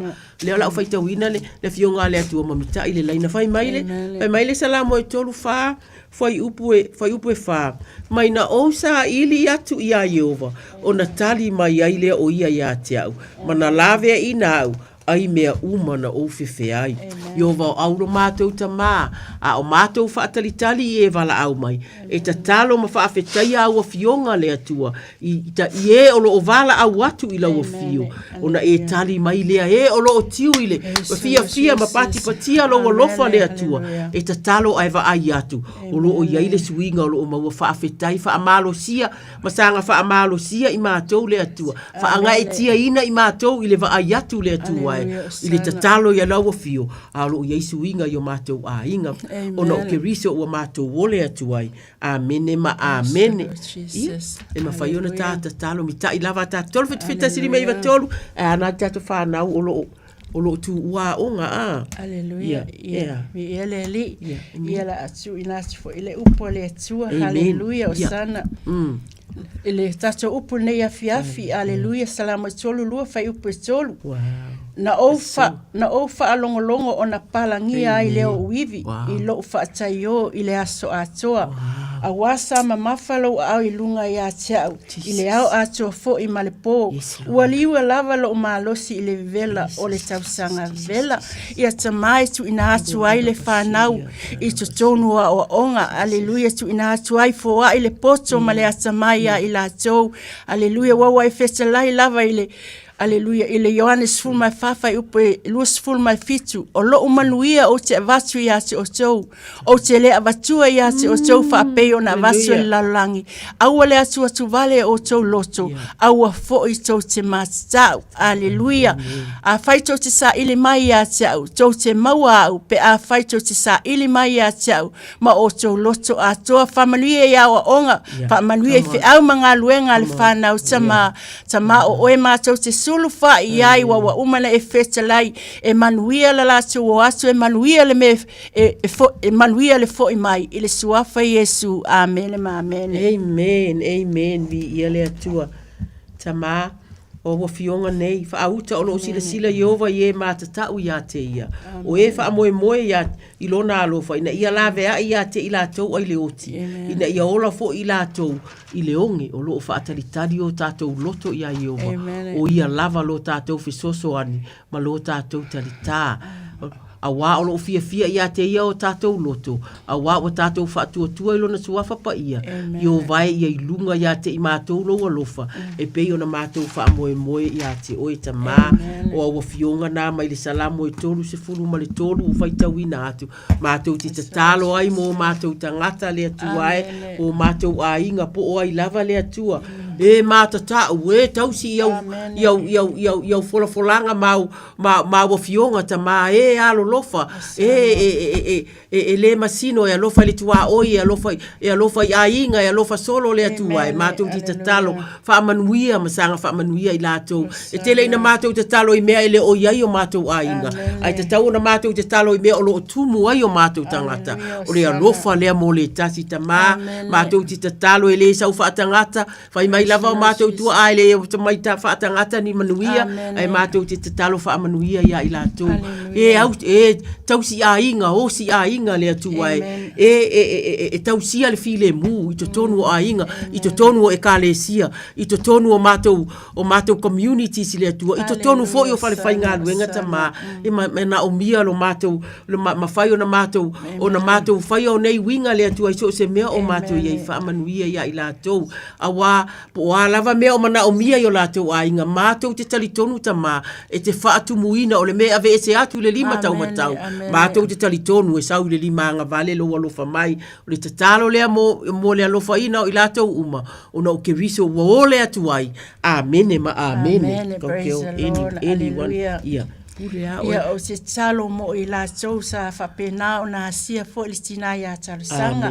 Aleluia. Amo ia tanga tau le o le sai whao so songa. Ua a umona tofo ina e maua ia le pale o le ola ua fola ina mai. E le atua ia a lo fatu ia se ia ta mama tu ina atu lau whanau. Aleluia sa whapena o na talo mo le tina ia talo sanga i whale mai ua maua tala ua manuia lona tau songa. E ia ese me whainga tai le atua tama whaamanuia i e kale sia o asia le nei tina. Aleluia. O ai lava fo ai. Fesa lai lava Yesu Keriso o le ai fo ai o ia lava le e sili le manuia o le fo ai le talia whaamanuia ia i la seo whaamanuia i so se e kale sia o lo whapena na asia lana au na whaamanuia fo i le tio Samoa. Se leo tangata o lo tatalo mo ia le sunga i le ia pasta lui ma le faletua a le ngata fo i lea o Julie Amosa whaftai la o talo whapena fo ia le au na ia Salome ia o lo o tu inasu lavo ia i talo whamanuia ia i la so umalava i le suafa Yesu. Amene ma amene. Amene. Tolu fitu tasilima iwa tolu vala au mai ai matele whaavai vai ai. E te lele a fionga le atua e mawaia ma te talo. Ia o le a te talo mai i le a fionga le atua lava le fai mai. Whaauta o lo sila Yehova. Oh mai ono. O fofonga Yehova o lo faasanga. Lo faasanga ye a mi tonu. E le liu mai fo iona talinga. Ia la tau alanga Yehova e mātou te si iatu. Io e ai a mi tonu tama. E ai a mi tonu i te tonu o mātou a inga. I te tonu o mātou e kalesia. I te tonu o mātou o le atunu unei le atua. E mātou te tatalo le atua. Ia wha malo sia lo latou iai. Ai mai se le taimi o tau pulenga. Ma le whainga o whonotanga le atua. A whai o tai i latou. Mātou te tatalo i o wha moe i a latou. Le whainga o tonu. Ma filifilinga a wale manuia o community, a wale manuia o le atunu, a wale manuia o polokiki ia e tala noa ma ia le tu ai mātou te tatalo atu ai ta mawha a malosia i lātou mātou te tatalo i tāpenanga ale mātou malo o le aia i nei i le o atu wa tauso o mai fo ia pālota le atua e te tau na mātou te talo le atua o ai toa o le atutu mai le nei vai taini mātou te talo le atua ia ila ua fionga sau ma e langona lava le tangata a mea lava le tangata e lotu mai ai le e ka le sia mai la wana iloa na te iloa lava e ia lona vala awina le atua mātou te talo wha amalo sia vatu le toa le atua e mawhai ai o na tu uatu o lātou ingoa o ai uma o le ai ai po fele pātie o i ai mātou te tatalo e alu lava ma le tali tonu e wha mua la ua fio o na alu ai le whai leu fina ngalo le atua o le ai ai i lātou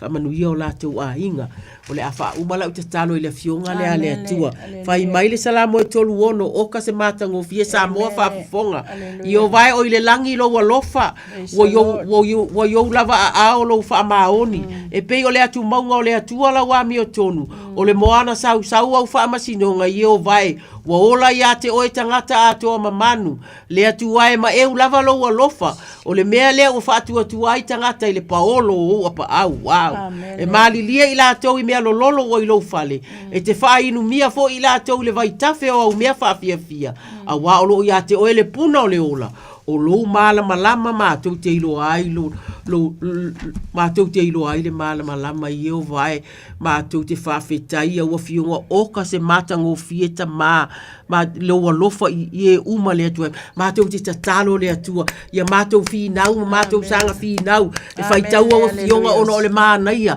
e sua malie le atua e malie ai le loto e le ai se mea e sasi le atua e te whaitau atu o lau a fio lava o le alofa le atua e tu muai le lalolangi nei po le ale anga sala o iai fea ma fea e le ai se e le mawhai le anga sala ona so mai i le mea olo o ia i le ami o tonu ta mātou te tatalo i a moni au a fionga po o ai o naunau atu i lau a fio o ai o tatalo ma ana pongi o ai o ana pongi mo whanau ana pongi mo se o ngase ana pongi mo mea mana o ia i le ainga ana pongi te tonu e ka le sia ta mātou te tatalo atu i a whai le lau a fionga na whai tauina e tali atu ai i a latou ana pongi le atu ai wha amau ai a tātou ana pongi. Mai loa ai le nei tala mo e tolu ono. Mawhai upu e 5 e o le se furu. E mawhai ona tatalo atu ai. Mawhai mo i lātou. Whaafetai ona o ke riso wa ole atu ai. Amene ma amene. Vi ia le atua. Tolu fitu tasilima iwa tolu. O lo whaatali sau mo o tau. Whaatalo whaatu ia o ilunga le social media. Whaafetai a lātou tatalo matapua inga. Tuloto? Hallelujah, yeah.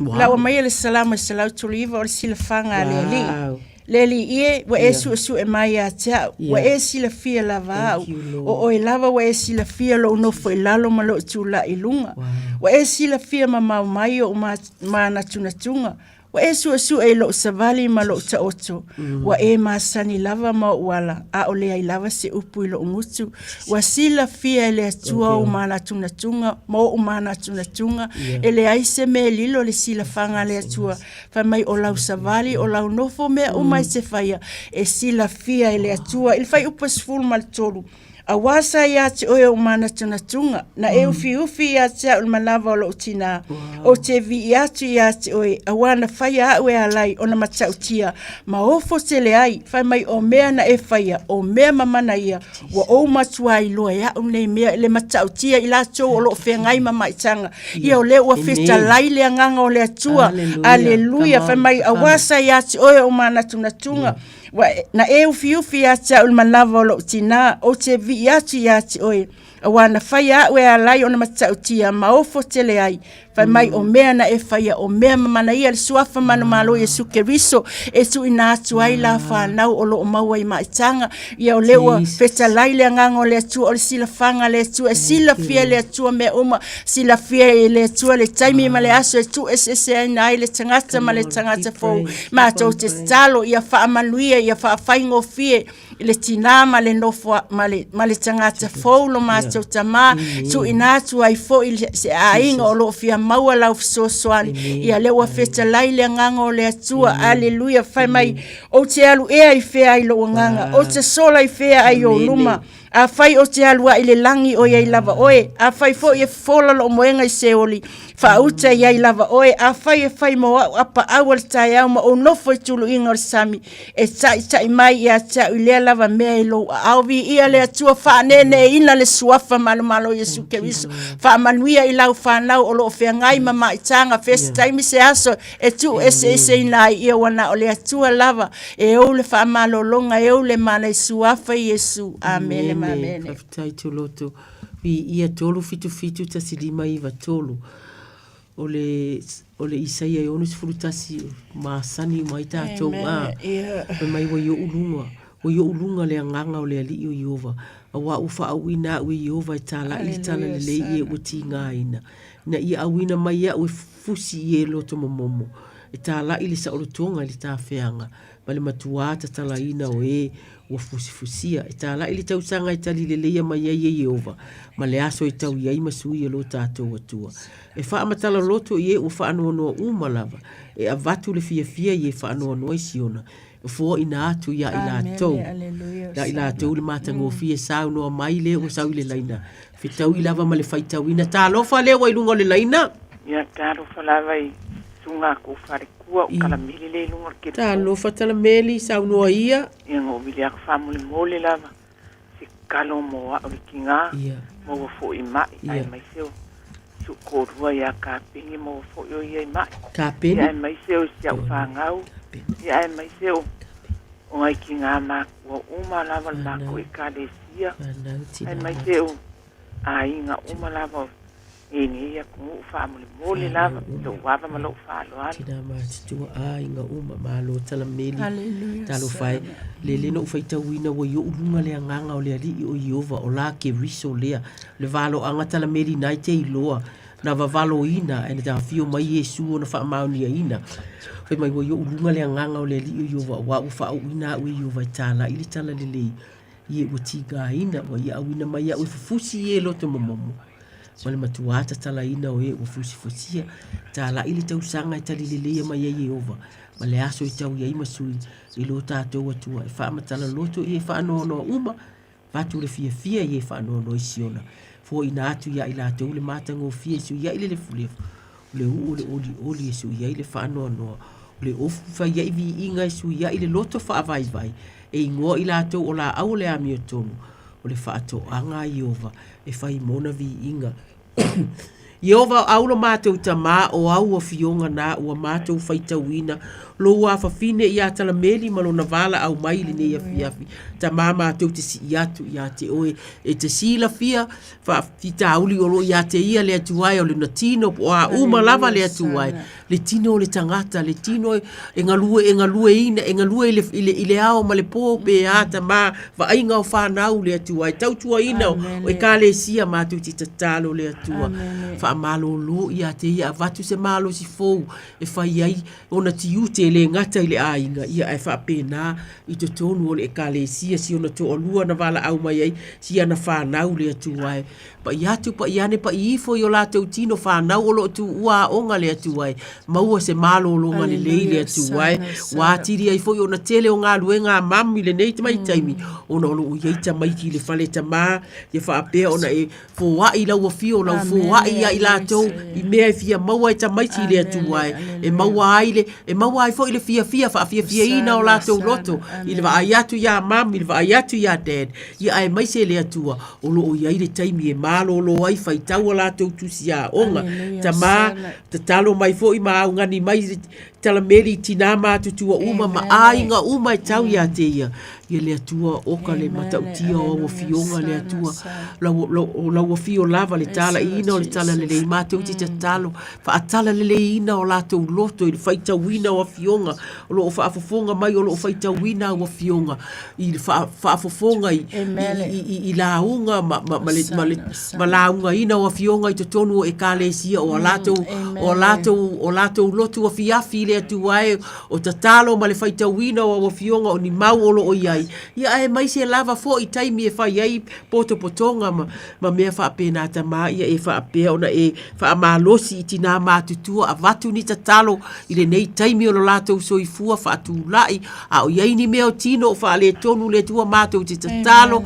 ia fa pena ona maua o lato wala ia lato fo ma ia sili ai le lato tatalo le tuai e manuia ai i mato i le tele o tatalo a tina matutua ai nga uma lava o e tau ia tala meri maena te iloa le atua fa manuia i ainga fa manuia le tausinga maua ngā luenga i tausi ai whanau le atua ia i le malosi ia mama dad le atua e fa asoa ai fa inga o le ainga le atua e mātou te tatalo ia solonga le lei le atua e le fōlaunga a i lātou le vao i lātou matua oi ia ai maise ainga i sa moa manisi o lo e se atu se mea ono no fuaita ma tu tatalo lava fa pitua ta watu tala meri le atu malona nau mai ia malosi atili ia le atu ai a wale tau singa o lona ainga o le tatalo lea ia la atu ia ke riso lo mate wali amene ma amene ala meli ia mamuri aku papa kele ai ko suma pali kuango kali ainga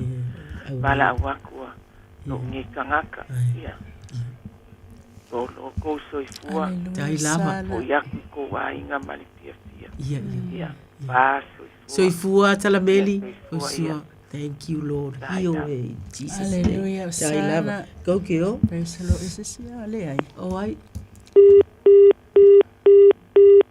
fatalo facile laina oi te oro fiti sliva ia te oro mana ia o maua mai le mala au ia tala meli ia le atu ia le lava ia le taimi te talo monisi o lo fia maua le fa malolonga amen so se tu o le nei kerope hallelujah amen mai e lata mai le li ia ila so umo e vala au ia te ia o ila so umo e vala au ia te ia ma le fa maoli e faia ia le me mana o iai o e masa o ia te ia e fa fonga mai o ia ila la so alanga atu ma faola ina ila tau e tausi le li e alo fatu ia te ia umalava ai fano ia te ia o e a mioleanga ato uma aleluia ia wa fita lai le li e ale lana upu e lata mai le li ia te tatou pe atatou vala awatu ia te ia ai feme o tanga te le matau ia te ia le faafofonga mai o ia tatou te talo mo ila tolo fia maua le fa malolonga iso se tu o le nei lalolangi. Aleluia le suafa malo Iesu Keriso mātou se siti atu ai lātou o lo o maua I kānesa, o lo o maua I le suka, o lo o maua le toto maualunga, o mai ese o pipili, aleluia, o tawaso, o mai ponga ivi, aleluia, o mata, o vae tamale suafa Iesu Keriso mātou te tuina atu ai ati oe. Wawa festalai e te lata mai I tangata e whātua matalitonu I ati oe. Hallelujah, wawa festalai oto umo e tinga ina maftia avenga. O oe mātou te malolo ai, ia mātou amo ina la wamo, ma ia mātou whaoa o ia ati oe leanga, ma luma le loto mawalalo, o na mawale I mātou le malolonga mo mātou nganga, o wai avenga o fie la wamo, o lau avenga foi e mama ia, o e fetalai foi, o manatu, o e manatu ai ai mātou, o manatu le manuia ai leo le malaya, a whaito te sa ili mai a te au, tau te maua au, pe a whaito te sa ili mai a te au, ma o tau loto a tau, o fetalai lava Iesu Keriso, o au nei, o le ala, o pumoni ma le ola, e le alua tu lava se tasi le tama, pe a leo I mai a te au, ia vi ia mawhanele, ina le suafa Iesu Keriso. Amene ma amene. Amene ma amene, taitu loto, I ia le atua. Aleluia. Le tatalo po oi popole. Ia. Le popole. Ia le tamale o popole ia I tātou. I taimi e te tauna tātou te talo. Ia le whea alua I male. Ma mafa o avenga vai le mana I o le vala au mai atina ia tala meri lai au mai uma no. Mea lai lona loto molona a inga. A vala au mai tō nina ta uma mai a. Pe o le winga le nao lau tala. E o ma mafa avenga. O le a o te talo ai ona a whai e le ai lava se tā wala au mai sau. Ona wha au popua e lea ma whale pui ma mauta ngase. I o wau lo mātou ta mātou te si iatu oe o lo iai le popole le atua talo whai o mō kesi o le rente to tongi o pili o whanau le atua o ai tā lafu o mea uma ona o le soifuanga le atua iai nei mātou ti ta talo le atua ia watu iai le file mu e tala noa iai awala iai awala e whai iai le atua e teimi whaapea mātou ti ta talo iai le pisosoani le atua e tangi atu I lau fio iai le teimi e tangi atua I lau fio le atua mātou ti tali tonu le atua te avatu ia I lātou le file mu ma mafa o mea o lātou avea le atua e ma whai lava le telefoni ma le wha mole I mea uma e ma whai ai ona wha ale lei le vā ma e o lo tatau ona ave iai nei le te tongi ina o nei mea mātou ti tatalo mo whanau ia onga le atua I le nei taimi le atua e ai mai se lava le au universite ma e o inua I kolisi ma lo longa le iso ona whai fo I lava le tawhaua le si tamai titi ia o taimi mana I o le au ina taimi o le whaitau o le tusi taimi o le alofa ia mama dad o le taimi o le whai o nai fe au I te ai o lato ta mama tina mātutua e o e tala noa I aita mātou ti te talo e maua I fo ia lato whaamanu ianga le atua e whaamanuia whanau whaamanuia mātua le atua e mātou ti te talo le atua e I le taungatā o le soifuanga o lo ia I le mawhaiona alofia le atua e te talo le atua ia I fisoasoani ia maua ia mawhai ona whai ni a lato vavenga I nai tupe o lo o lato lima ta mana au lau fio o leo te talo atu ia I le atua I fisoasoani ia I le atua ina ia tofu mea uma o lo mana o mia I te tonu ai maisele le tua susu le atua o le falawa o mea e te tau ona o basic things basic needs o le ainga ta mātou ti te talo atu o ai oi loa po ia ni fuafuanga le malo ni fesosoani ia o le nei taimi ia tangi ia I fo te talo o ai fo e o lo lata ia I latou o ainga ia fa pena ona fetu fa I le atua I nei taimi fa fetai mo community agencies le fesosoani ina tangata fia ai le atua mātou te talo tulo ie o lo faia food baskets ta mama tu te whawhetai le atua le ave ai donation e fisosoani te talo ina ia maua I so se ainga wane ia I se tangata o mātou ainga le atua e fia tau mafa le atua ia maua uma e nei mea uma le fesoasoani ia manga whangafa mātua manga whangafa ainga e vaai le mea e maua mai ai le fesoasoani aua ne i mā le atua ai alu e vaai ono le ainga ina ia maua mea e whanga aina i tamaiti ia ai mai se fo i tangata mātutua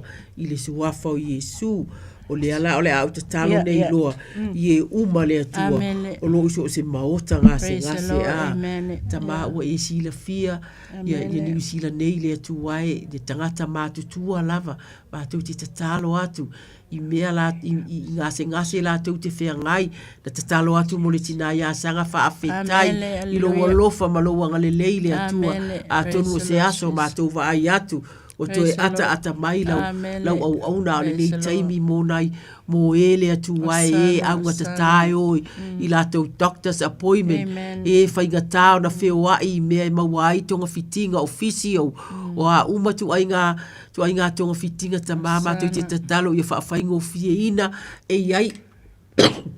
iai au wala e mawhai ai ona whaavea i la tau au ane i ngalo le atu ai iai le fisosoani maanga whangafa o ai se o iloa i la tau o lo fia maua au wala e o ai e va ai fo mai e whaafhaingo fie e mātutua e whaapea ona tau watu mau atu i ai le atua tu whaatu i ai le iloa i a mea i o mātou tangata e fia ai fo i le loto i le iloa nai a inga o maua le iloa wa a le iloa ia e le iloa i lava i la tau na mea a o e mawhai ona wai mawhai na wheo i ta avale e mawhai ona piki na i la tau ma ave ma o le winga le nao lau ta talo ta ma fisua soani atu ia maanga whangafa ma ia maua iso o se tasi o mātou a inga le atua fisua soani e le community e whaailoa atu i stangata i ole a o ta talo mo whale pui pui a i o wa au na mātou ta mā mātou te talo mo e uma o lo i whale pui pui le atu ai na e whetalai na e le whale pui pui o ai na mātou wasi asi atu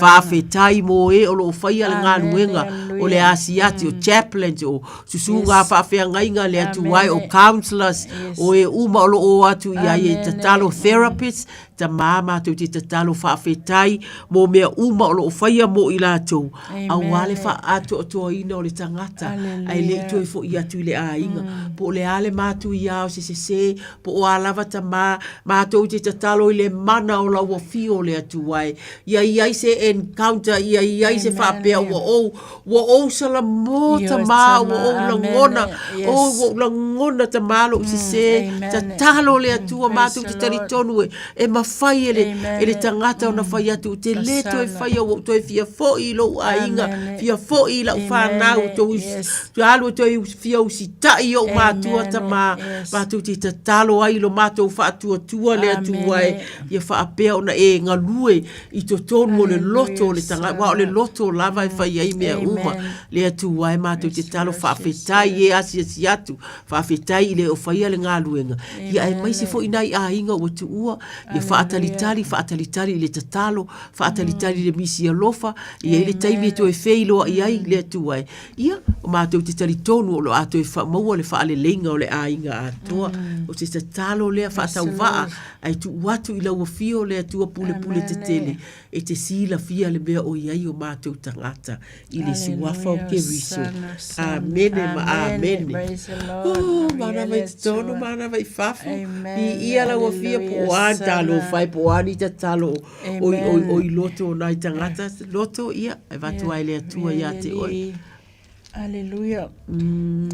Lau talo lau mese upu ma le afenga le atua i le Isaia e ono ala fai upu mua mai o lo whapeo na whetalai mai o le li o le langi o lo uno fua lea o le lalo langi o le mea tuai o vai lea o whea se whale tau te whaia moa o whea se mea o te malo lo ai na whaia ia mea uma e o lima sai ai lava ia mea uma o whetalai mai ai le li a o le nei le tangata o te va ai ai pa mai o le fa ma lalo ma le lotinga o le wanga tese la upu o lo feta laile nganga o le atua mo oi ma o nei afiafi aleluia fa mai a o le nei le tangasa o se vai ai o le fa ma lalo ma le lotinga se lo ina o e a fai o te le fa ma lalo i to tonu lo ainga po la e kalesia So se mea lava o se alu iai. A le wha mau lalo lo loto. E le mawhai ona o maua le ola e wha avau. Wa o festalai lava Yesu ke riso ia o tau fe wha amanga loai. A o lo mana o Yesu e ala ilana upu. Whai mai. O le ua wha maua lalo ma le lotistinga. Ai whai mai o le ua ngā teste la upu. Whai mai o le upu le atua o te ngā teste ai. A o le matau i le atua. Amen. E le mawhai ona o sau lunga le tio. O e au no mata. E au ina o fefe. Le la fetela iai le fionga le atua Isaia. E fatasi fai upes fulu. Au e se fefe. Au au te ia te oe. Au e se fete pa te pai. Au au lo tua. O se wha amalusia oe. E moni o te sosoani ia te oe. E moni o te sau fia oe lo lima tau matau. E iai la o ami o tonu. E manao mia le atua, lo ta wha mawalalo I luma o le atua. O le na fetala iai Yesu ke riso.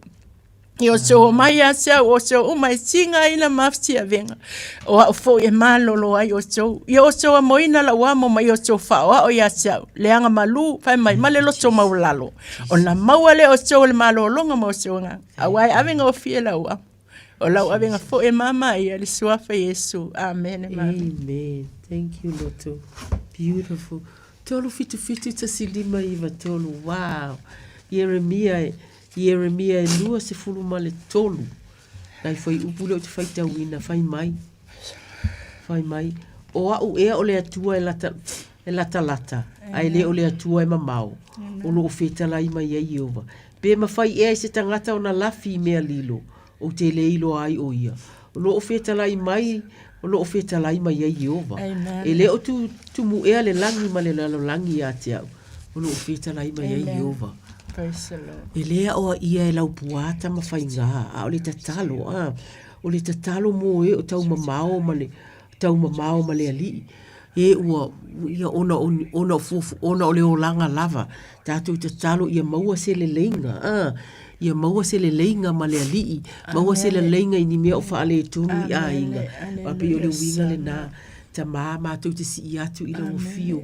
E o lo pangatia ona o mafutanga, pe o a inga le atuai, o lo e sila, ia ai sili ai le mafutanga ma la o fio ta mā. Wa mātou a tonu e tele mātou, wa mātou o le mea a tele o mātou whaafita uli ma ua tuai o na mātou o atu. E fau lava lo mātou, ua peise olole, o le mawhai o na mātou pukolosia atu le atuai. E mātou te tatalo le atua, po oai lava le atuai, sila atu la o fio, sila atu I o mātou a inga.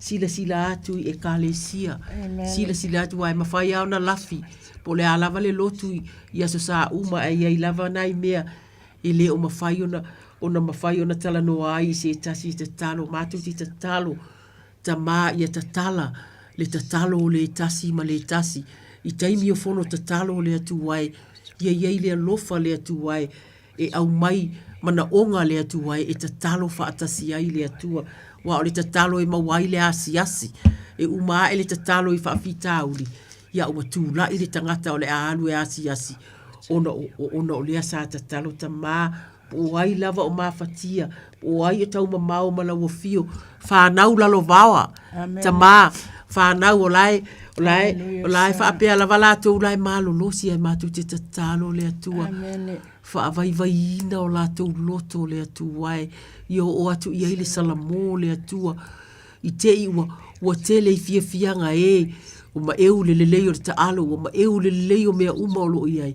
Ai talo whaina I o lātou o langa whaalea nganga, mātou ti te talo, I o whaatasi le mālosi, o mea o lo ngālu rue ai le atu ai, ma le mālosi fo I o le lātou pipi I atu, o le mātou te talo o mātou o mātua, mātou te iloa le atu ai, pa I atu, pa I ane le loto o le whanau, o ai o loto maa, o ai o whaapea o ti ngā fo I lo utalinga tu lou, I a mama ma le whai mai so, o le ama le ata mama tu te talo whaafile muina le loto le atua, may they encounter you, God, may they encounter you in prayer ma whaapea e ai lava o le atua lava le ta umai ta au mai le tua mātou te tatalo au e te soso atu, e te pipi i atu, e te lea nu ese pe ona e whetalai, e te lata, e te le mamau ma i lātou alofa i a mātou whānau umalalo vawa, alofa i e ua leva, ele i toi o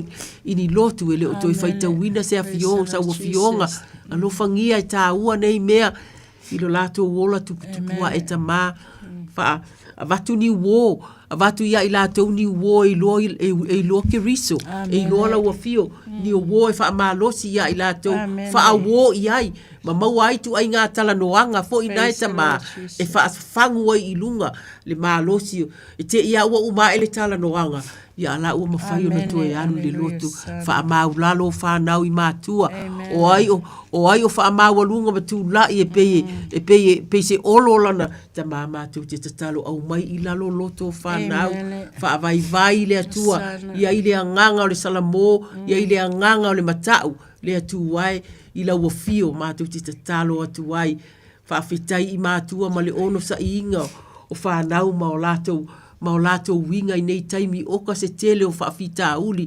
O ta te tele ni mea e awa vanga ai ma whau le social media o a uma le atu wai. Ai mātou te tatalo pui mai whanau o Samoa le atu wai. Ia malu pui a mai le atua. E turi loa le tatalo le tamama le tina. E le kale sia ma le fono tatalo o lo o iai. Whaafita i ta mā. O la mātou o lenga lea le atua ma o mātou nau ne i mai mau. Whanau le atu wai, ili suafa o ke riso. Amene ma amene. Alufai. Ia talo mo Israelu ma Yerusalema. Aleluia. Ile Isaia e ono lima alo whapea mai. Ai peitai e o toli ole ma fia e whawau. Ile mea o te whaia. Ile mea o te whaia awa whauta. O te whaia Yerusalema ma wha fia. O te whaia fo ilona nuu ma wha oli. O te fia fo ia Yerusalema ma oli ilo nuu. E le toi langona ai le leo o se tangi ma le leo o se alanga. Aleluia. E le toi ai i lea mea le tama mea po o le toia ina. Ua le atu atua ona aso. Aleluia. Praise the Lord. Tato talo vi ele atua suafa man malo Yesu Keriso esu ina atua ai lo nuo Israel. Una e festelai mato whamanuia e whamanuia ia i mato whaaleo ngā ina meo lo whaasang tau lo nuo. Whamanuia i pā Yerusalema. Whamanuia i lato lo tala ia lo finangalo i tue whaale nei ke rope. Whamanuia i le au nanga o lo whaiwa o lo filangalo le ia tala i atu lo filangalo to atele e vala aulia ai to titi lava e filfilia au e fetalai aleluia ia whapena na tala i lo filangalo o wa ua lata lo wa fio mai i wa e fetalai ia mato sa ili lo malo malawa me tolu o na whao popo inai leo ia me umai ate i mato o wa o lo malo e le aini me aipo ni me inu a o le amio tolu ma le file mu ma le oli le nganga pa ia wa e fetalai foi ai se whaalongo ia upunei mawhai ia e whatu saina o ia tanga tupoto whaulo lo whale ilunga le papa tō mai wanga pesi mai matangi ai lepa ulava awa o whaavaina ilunga le papa ia vi ia mawhane le ina le suafa manu malo Yesu Keriso amene ma amene amen ile nei lava taimi tuloto olo ia ile kono felenisi olo ufai le matou ia susunga ia luima ane ma le faletua o le pimeta o le Pacific Two Nation po le Pasifika mo malo a o le autala voula e ona le conference lai fai nei ele ngata la ia ilatu au mate talitonu o lo telefo inisi conference o lo fai o le taula o le lato o le taula lato conference o le all in o lona winga o lo te tonu uma po le tau mawhai au mai kako all in ia o le au te talo ai ia ai malili mai o rua masawe e wha au popo mai ta mā tu te talo masi i atu le konferenisi o lo whaia nei Life Church i Manurewa a mai se a mātou au tupulanga o le all in mātou te iloa God you are all in with everything we do God ele itu ua se mea na awina mai ai lava lo walo e faima fa ai longa o lo walofa ina ia maua i mātou o tangata sala le ua maua i tatalo mo e o lo la unga ina ua fionga tatalo mo e o lo tatalo mo e la patai le atuai tatalo mo e tu la ita i uma mai so se au tala vo o lo ia ita i mai isi e kalesia pa tatalo i lau fa unga le atuai ia fa manu te le ina la ua fio le atua i le fa atasi ai i le fellowshipi le atua i mata upu o lo o tatalo ai mai se lava le fa asa o ina o mātou whanau tala vou le atuai mātou ti tatalo na feta lai lava Yesu o ia te ila ua o Yesu le ina muri mai ia te au o te whaia o lua ma whai vai tangata o na latu ua loa lea o la ua upenga ai muri atu ia te ia o te ura fo ia lea mea o na sila fia lea ia o le isi uso e to alua o le vala awina lea o le wha o Yesu lea e feta lai wow o ia kopo lea tali o se petai o Ioane lo na uso wa i le vaa ma lo lata ma o se petai wa lata o fai ma sai o lata o upenga wa ia vala awatu fo ia te ila ua o na latu ua ai lea o le vaa ma lo lata ma ai muli atu ia te ia ta ma te o ti tatalo i le nei polo kalame o ai lava le tangata tala vou o lo ia i whaalongo atu i lona loto ma lona nganga le atu wae o le taimi le matu ti tatalo whaafetai mo le wha au penga ina whaale nganga o whanau le atua au tala vou o lo tupu wae au wale lumanai o Samoa le sum le lumanai o le tala le lei o a inga ai mai se malo le atu wae whaafetai mo matua whaafetai mo le tuuina o whanau le atua e mawhai ona involve i conferenisi whaapenei e whaapena foi ona mātou te talo isi conferenisi o lo whaia nei ni usila whaale a whaakirisiano mātou te talo ie o lo lofi atu i aile atua wa ole mea moni lava o lai sa iri malo lava tangata e fia whaamalo sia lo latou whaatua le atua ia avea mau o le a fola ina ma mea o lo whaitauina e o lo malanga mai fafo i te tonu o so se kale sia mātou te talo le atua e whaamalo sia aile tangata le atua mai le matua se ia o ile laititi te talo mo susunga i whaafeangainga le atuai le ngā ruenga o lo whaangai ma i lātou i le aso ma le aso le tausinga o e kalesia le atuai e o lo i fono te talo e o lo i ai kulupu e ta o life group e o lo mafutanga tina mafutanga tama ia ai mai se ministries atamaiti o lo ia i uma nei mea o lo le tau mawhai ina ia tofu lava ina ia maua uma ia tupulanga le atu wae whaafetaita mama tu ti tatalo a vatu le nau a vatu le maalosi le atu wae o la fio lava e te feta lai le atua o laua fio te wha au penga ina wha alo te tele i lātou ia maua ni mau mai au fionga maua ni moi mitinga mai laua fio le atua soso ani atu wha alau tele mea o lo tala noa ina le atua a ia siri ai le tausini o le tangata ma le nau i laua fio le atua ma afutanga lava le tangata ma laua fio ia mautu ma ia mausali i le suafa o ke Riso. Amen. Praise the Lord. Afetai Samoa na tau te whaafofonga mai lava i le tau mawhai atu ina ia whaao ngā ina o tātou minute na au mai e moni tau te leo vala au mai ia au lea e lava o mā leo se i tulou e tala no atu ai ia ma le tāpua i ngā asau ma e ono i lunga le social media ia o le anisi ia. Hallelujah. Tuloto. Aleluia. O se fia talo i ei taimi e vai ai o tātou tangata i le tino. Aleluia. A lewa wa whaamalosi mai Paulo i lana tusi i le Filipi e tolu alona whai upu o sifun mai tolu.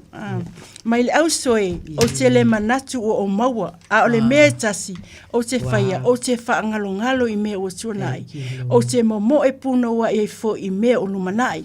Aleluia. O lo tala no mai Paulo i lona tuanai. E wha mai Paulo o te le toi manatu i lo tuanai. O te momo e puna ua i mea o lumanai. Sa whapena fo i lo tangata. Sa iei o tuangai.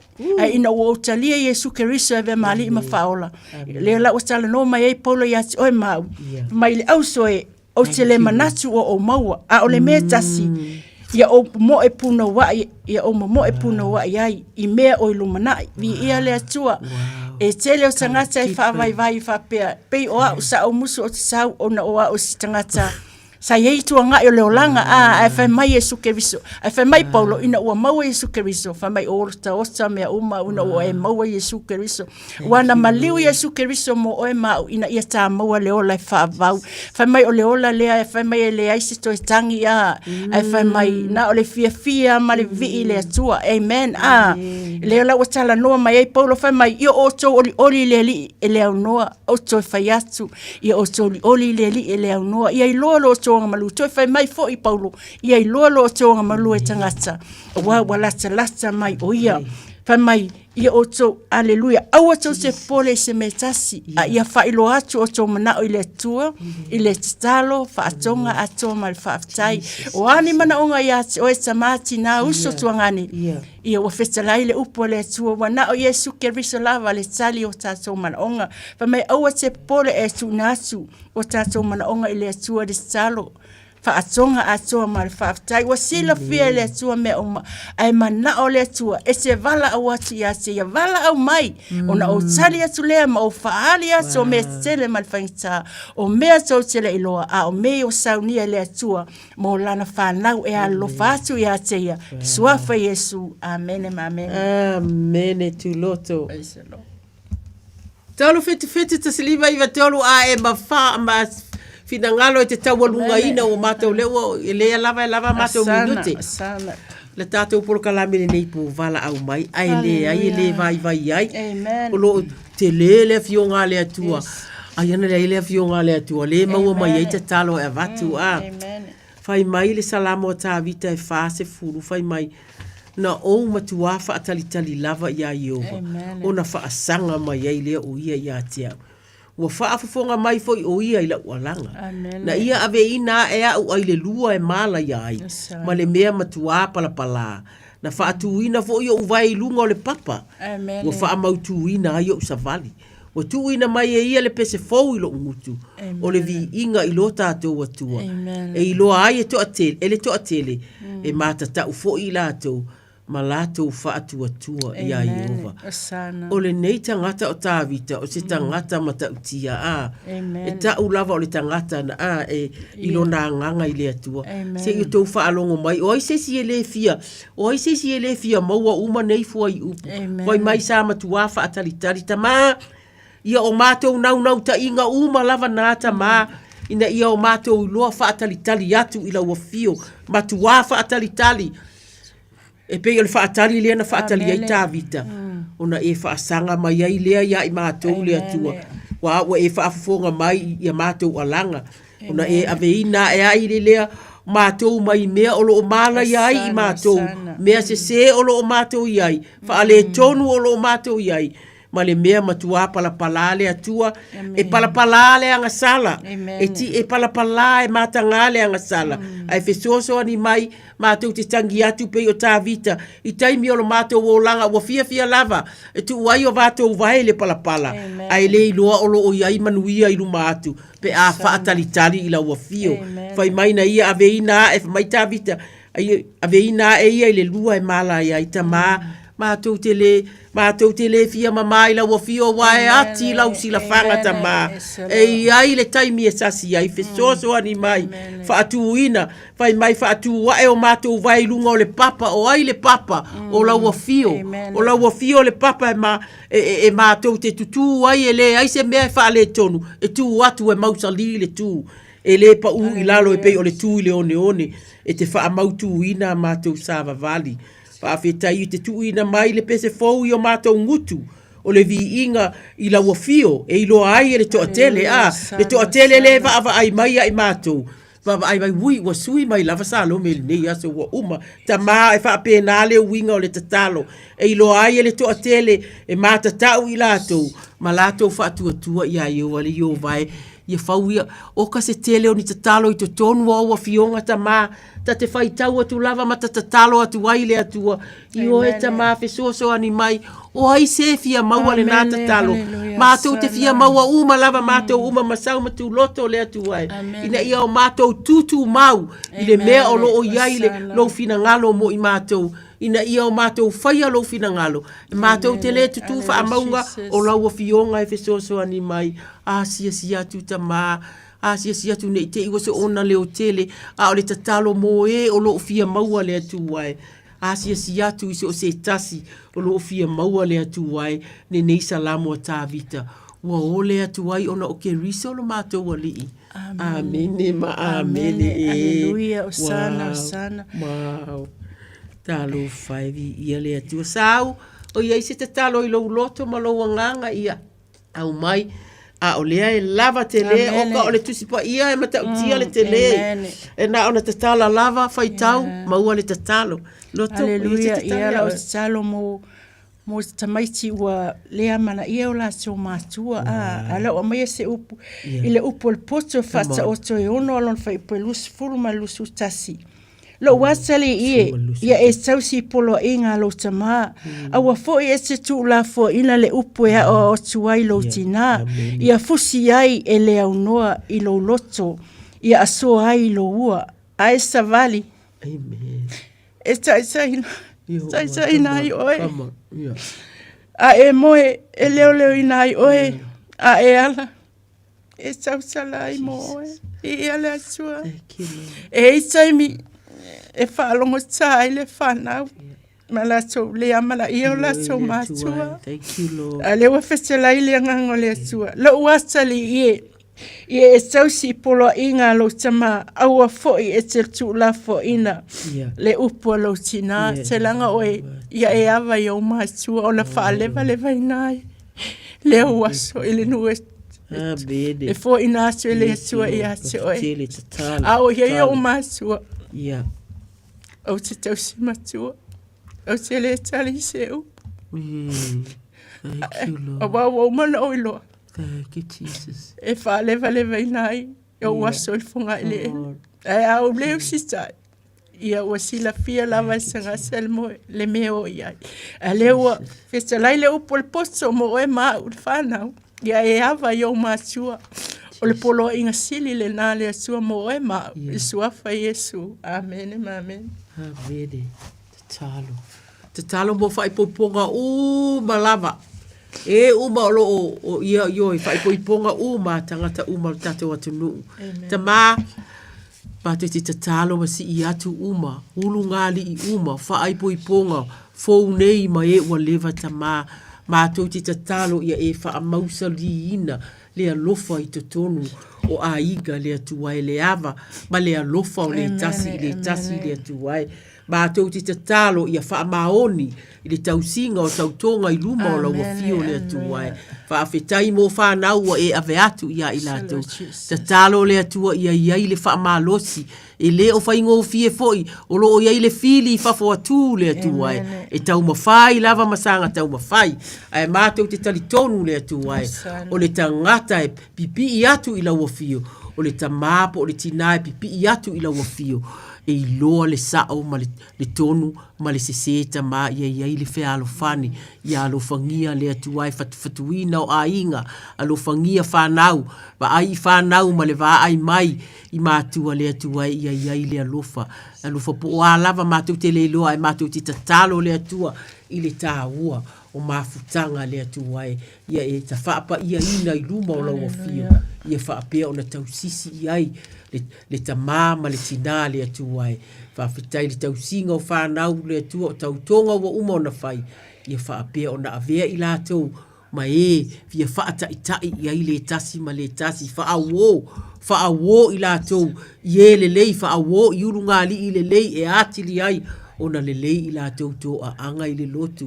To a anga le atua iau wafionga le atua i le tatalo iai le tatalo whaatasi a inga tatalo mai tatalo atu fo i mam le atua mātou te tatalo whaipo i ponga fōu ele i lewa le atua ia i la uafio le atua tāpena i la uafio sa vavali i la uafio le matau le atua le alofa e whaatuputupuina i te tonu leo le ekalesia o lo whaatasia atu iai sa ili whaale anganga le atua awane i ngalo sa ili le malo le atua manu o maua le atua sa ili le sa olotonga moni ia Keriso ona o Keriso ua mātou wole atua Amen, amen. O pei wa tau. Vi ia le atua. Ia wa ai, lele wa toi. La ele tai. Ra, fai pui po. Tano fai. Ia oi tama. Te talo mo tai whaale anganga umai e kalesia na i te iloa. Aleluia. Ia malo losi, tau tua ino. Amen. E kalesia uma. Amen. Aleluia. Ia le te umo e kalesia. Amen. Le Isaia e lima fai upesuma tasi. I love that one. Hallelujah. Yeah. Fai mai e manuia fo le me awina sui ai la upu e le toi fo i fua mai. Ai manuia le me fina ngalo i ai. E manuia fo le me awina sui ai. Le sua fa manu malo Yesu Keriso. E su ina sui au na uma lava. Hallelujah. Susunga i fa afea ngainga. I la tō lo tala ia lo fina ngalo a festa lai i le sui ale na upu. Fai mai e manuia le me awina sui ai la na upu e le toi fo i fua mai. Ai manuia le me fina ngalo i ai. E manuia fo le me awina atu i ai. Ia fa penao na fa malo sia la laso au nanga. Hallelujah. Wana e sofia i laso e faima au na sala ia lo fina ngalo. Ave i laso e faima ipo lau fe au ma lau sala lei. E sala ina lo fina ngalo i tu e fao le nei la langi lo maso tama. E si atua i laso. Uma lava fa tama o aina i laso i la wafionga. Owa o la wafionga o le sulu le o maso vai a se malamalama i o maso wala. I le tusia Paulo Timoteo e lua e tolu fai upes fulu male ono masuma e fitu o tusi pa ia umalava e maile anganga o le atua ia e aonga ia ia e fa tonu ai e fa apotu ai fo i maso i le tala ina o lona finangalo vi ia mafane le ina lo suafta ma wa e festalai aleluia ia maso sa ili lo malo malawa mi tonu ona e fa o popo ina ile ia o ia me uma ia te maso fa maluia ia au na tala ia o lo finangalo fa maluia i fautua le fautua o lo fautua ai la tau mo tamai so tono ngaluenga le faingo fie le ngaluenga ai faingo fie me uma ona o estama e ala le suafa Yesu amen amen wow ia le atua pe o fai atu o lo te tala lava le fionga le atua wow sau ua pei ua e talo fai a tonu o le fina ngalo leo le atua ia whaonga fo ia na fionga e whaonga ina i te talo atua i tatu te talo se i wanua le salamu tulu ono lea i aivi ia le atua Samoa whaafitai whaamalo le pale mai whaamalo le te talo mai o tau te talo fo ina ia mau te malo lo si ai me mawhai o na whai nei ti ute wa ele oni ti ute fo ye fai mo fie ye tai ni fai ngata ai yes amen ye e fa fu lo fa ye wa lo oe malawa mi tonu ye u fa maoni o la to loto a wona yo ya te u le vai o le fa ma wa lunga o le salamo i tolu ono a wona yo ya te u le vai o le fa ma wa lunga a fo ina ituri e se ina o limo e wa mi o leanga o pa u e o fai a mi o leanga i le lava mea o tu le ia lava i lato o le to e mafai ona tutu i lunga ya e fa fu loa o la loa e o lunga e le ia ile salamuna o faita wina mo yo vai o ile langi lo o lofa o lava ia o lo fa maoni e pe o le atu maunga o le atu la wa mi tu tama se i o mātou sanga whaita wina atua ua fionga le atua e. Wano mātou nau le atua. Ia pu e mai e se tasi i atili ai o na nau o i lātou e sa ilia ua fionga whai mai o i le langi roa lofa o lava i aolo wha maoni. E pei o atu maunga o le atua la wami o tonu. O le moana sau au wha masinonga i o vai whai mai o fionga wa ola i ate o e tangata ato a mamanu le atua e e ma e ulava lo wa lofa o le mea lea o fa atu ai tangata i le paolo o pa au fa afetaita ma e mali lia i lātou i mea lololo o i lou fale. E te whaairu mia fo i lātou le vai tafe o au mea whaafia. Pi ia lau a fio le atu ai. A wā olo o ia te oele puna o le ola. O lou malama lama mātou te minoa ai le malama lama. E te whaafualoa ina lo alofa ia ua iloa oe. Ma lau wami e tonu ia ua wha maoni o lātou loto. Te talo lava molo mātou whaale nganga i le nei taimi. Mātou uma lava le atu ai. Fisoso ani mai. Whaatawa ina au fionga le atu ai. Whaatawa ina taimi o te talo. Whaatawa ina mātou anapongi e olo māsani. Mea ia whaatawa ina le alofa. Mātou te talo fo i le atu ai.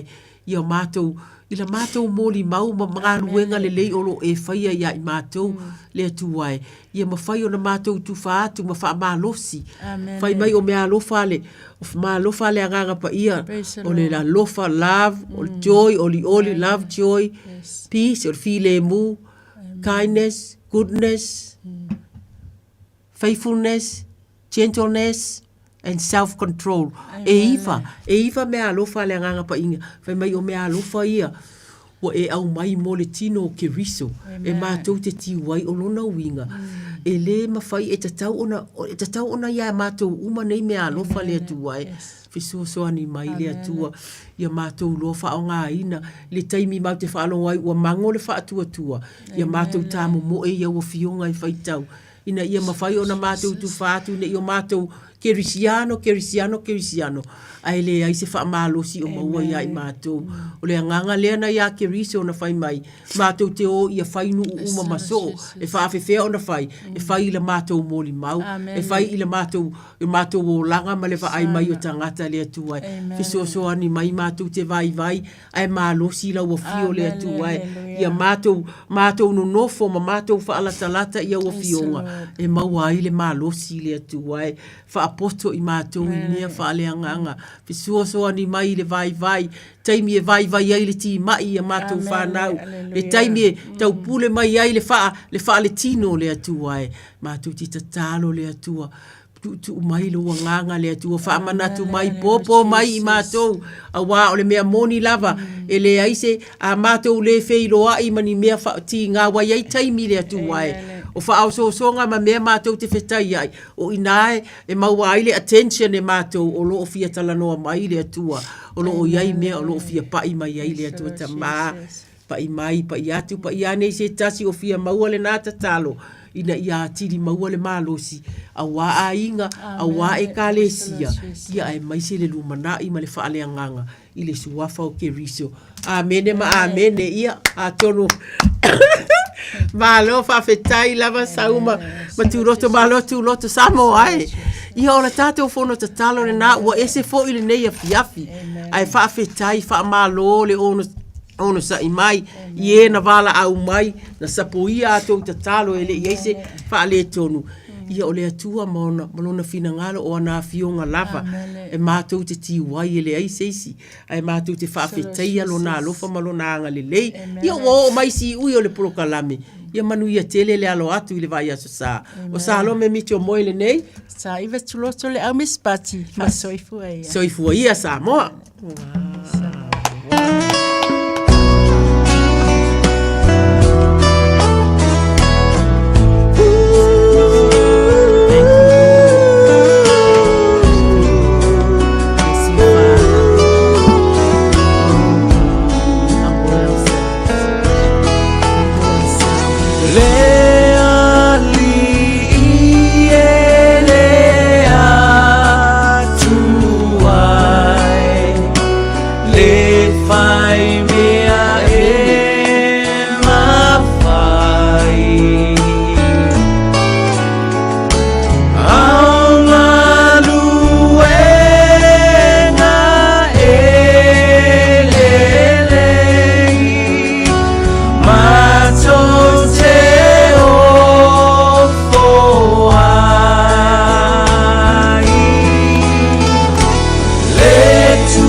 tua ilo sua fai Ole tu inatu Mea ulau te popole ai Ulau atua ua ia lo whamama natu mai Mea uma e whaingata I manatu o le tangata E whaingofie e afatua tua ilo sua wha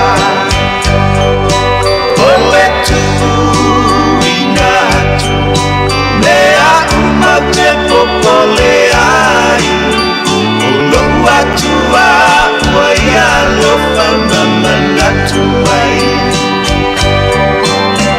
O lo atua o le atua whaiva venga E malalo ai e ua mafatia I a venga E avela aula le fatu tua I lo sua wha O lo atua o le atua whaiva venga O atua o le atua whaiva venga E malolo ai e ua mafatia I a venga E avela auma le fatu tua I lo sua wha O atua o le atua whaiva venga Atua o le atua whaiva venga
Ole si fonga matango fiele na le fai pese ia ale hallelujah worship team.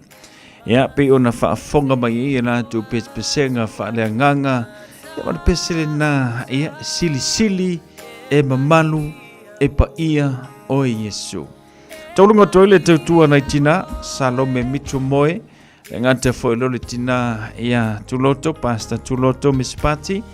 Fatasi malitina ya tano sanga se yuli politiu atoa ya ua le mafai ona pa au mai le tato por kalame ono lo fato tolia ngase o le tino mama ya ye pela ngale o le tu mo oe mawalo malosi ye la na fa malolonga mo oe se taimi te fa foi lo malosi ya ona te fa wa foi lo le tua e ala le tato por kalame o le tatalo mo oe ile nei ya fiafi. Ya, pui ma anga leile tua le tue tali wato na itinai maota malawa wha tai mole teimi wha amnoina.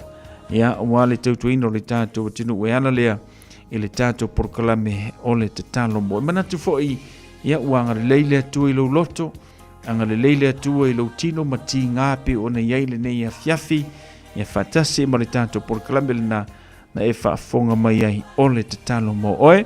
Ya male fa mano longa mai le tua fa tasi ma le tato wola i le fa tua ya ole anga le lei mai le tua ya ma fa fosia lo soifua wa ya fe au ngaruenga pe ona masani ai ole ato e taliu ma foi mai le tato por kalamelna ya ile aso faraile ole vaiaso asau ya pe tato wolia shola ma se manosi mai le tua ta ina tuelo to soifua ya malo mato wola fa pena ia ona toe mawai ia le tātou proklame na pi ona masani ai. Ia toe aulofa te foi mo ila to umalawa pi ona maua mai le tātou proklame anga leile atua mo o tau whaaftaile whaatasi mai ma le taliei no le tātou tautua ia ilo mo tamalulawa ia walawa foi na ia tātou proklame pi ona masani. Se furu tolo minuto na tāne o le tulas furu toe pa foi na minuto le tātou proklame o tātou whaamawai foi lea ila na ia fiafi.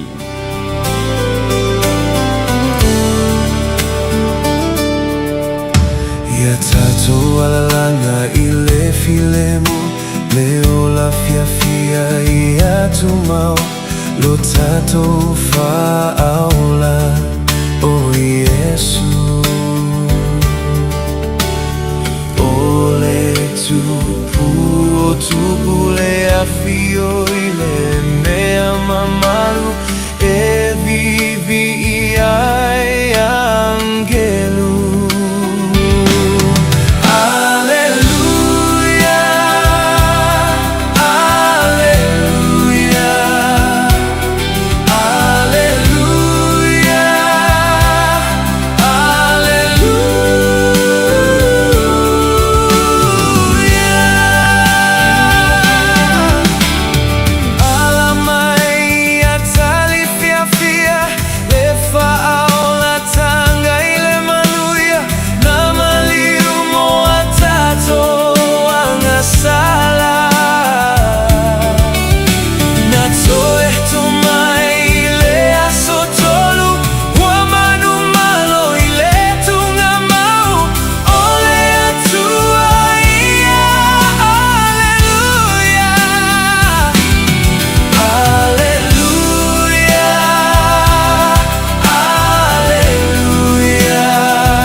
Iwa minuta le tona tāle o se fulu o le tau walunga I fo le nao le tātou proklame me se o le tātou e vaivanga. Ia ma le tātou maftanga I le nei fuivanga le afiafi mo li atu le whaptitele ia na ia tātou womane tātou paanga ia pe ona mafuta mai le tātou proklame I le nei fo ia afiafi whamangalo se whamatalanga ia ua le tau tamani ilo whinangalo I poto tau tai e sele natu yama ia tātou maua se fai unga newa ia so le fia manuia mai le tua ia ma tūlanga pe ona ia tātou whiau ma ngā luenga ole fai unga ole nei fo vai aso ia anga le fo le tua I fufuanga a mai se ia o proklame whaanga solo pe ona ia tātou I le fai unga le nei vai aso manuia marolonga le nei po manuia fo I whiau mga luenga whiangai ma le tātou tino whaso I fo ia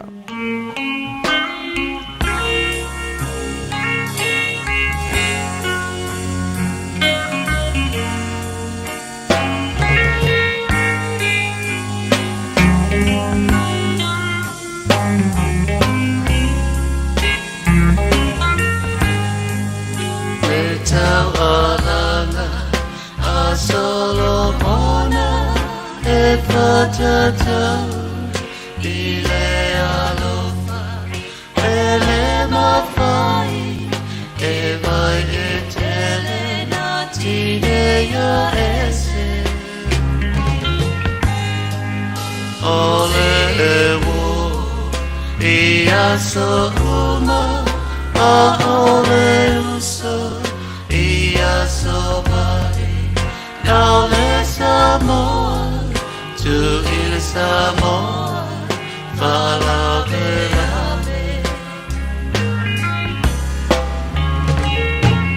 I fahano ano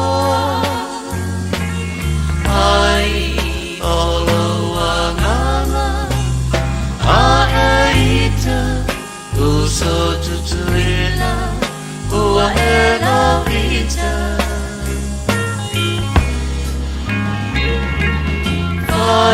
mai osamo isisipo emativa ai no ya oe lava mai fado maina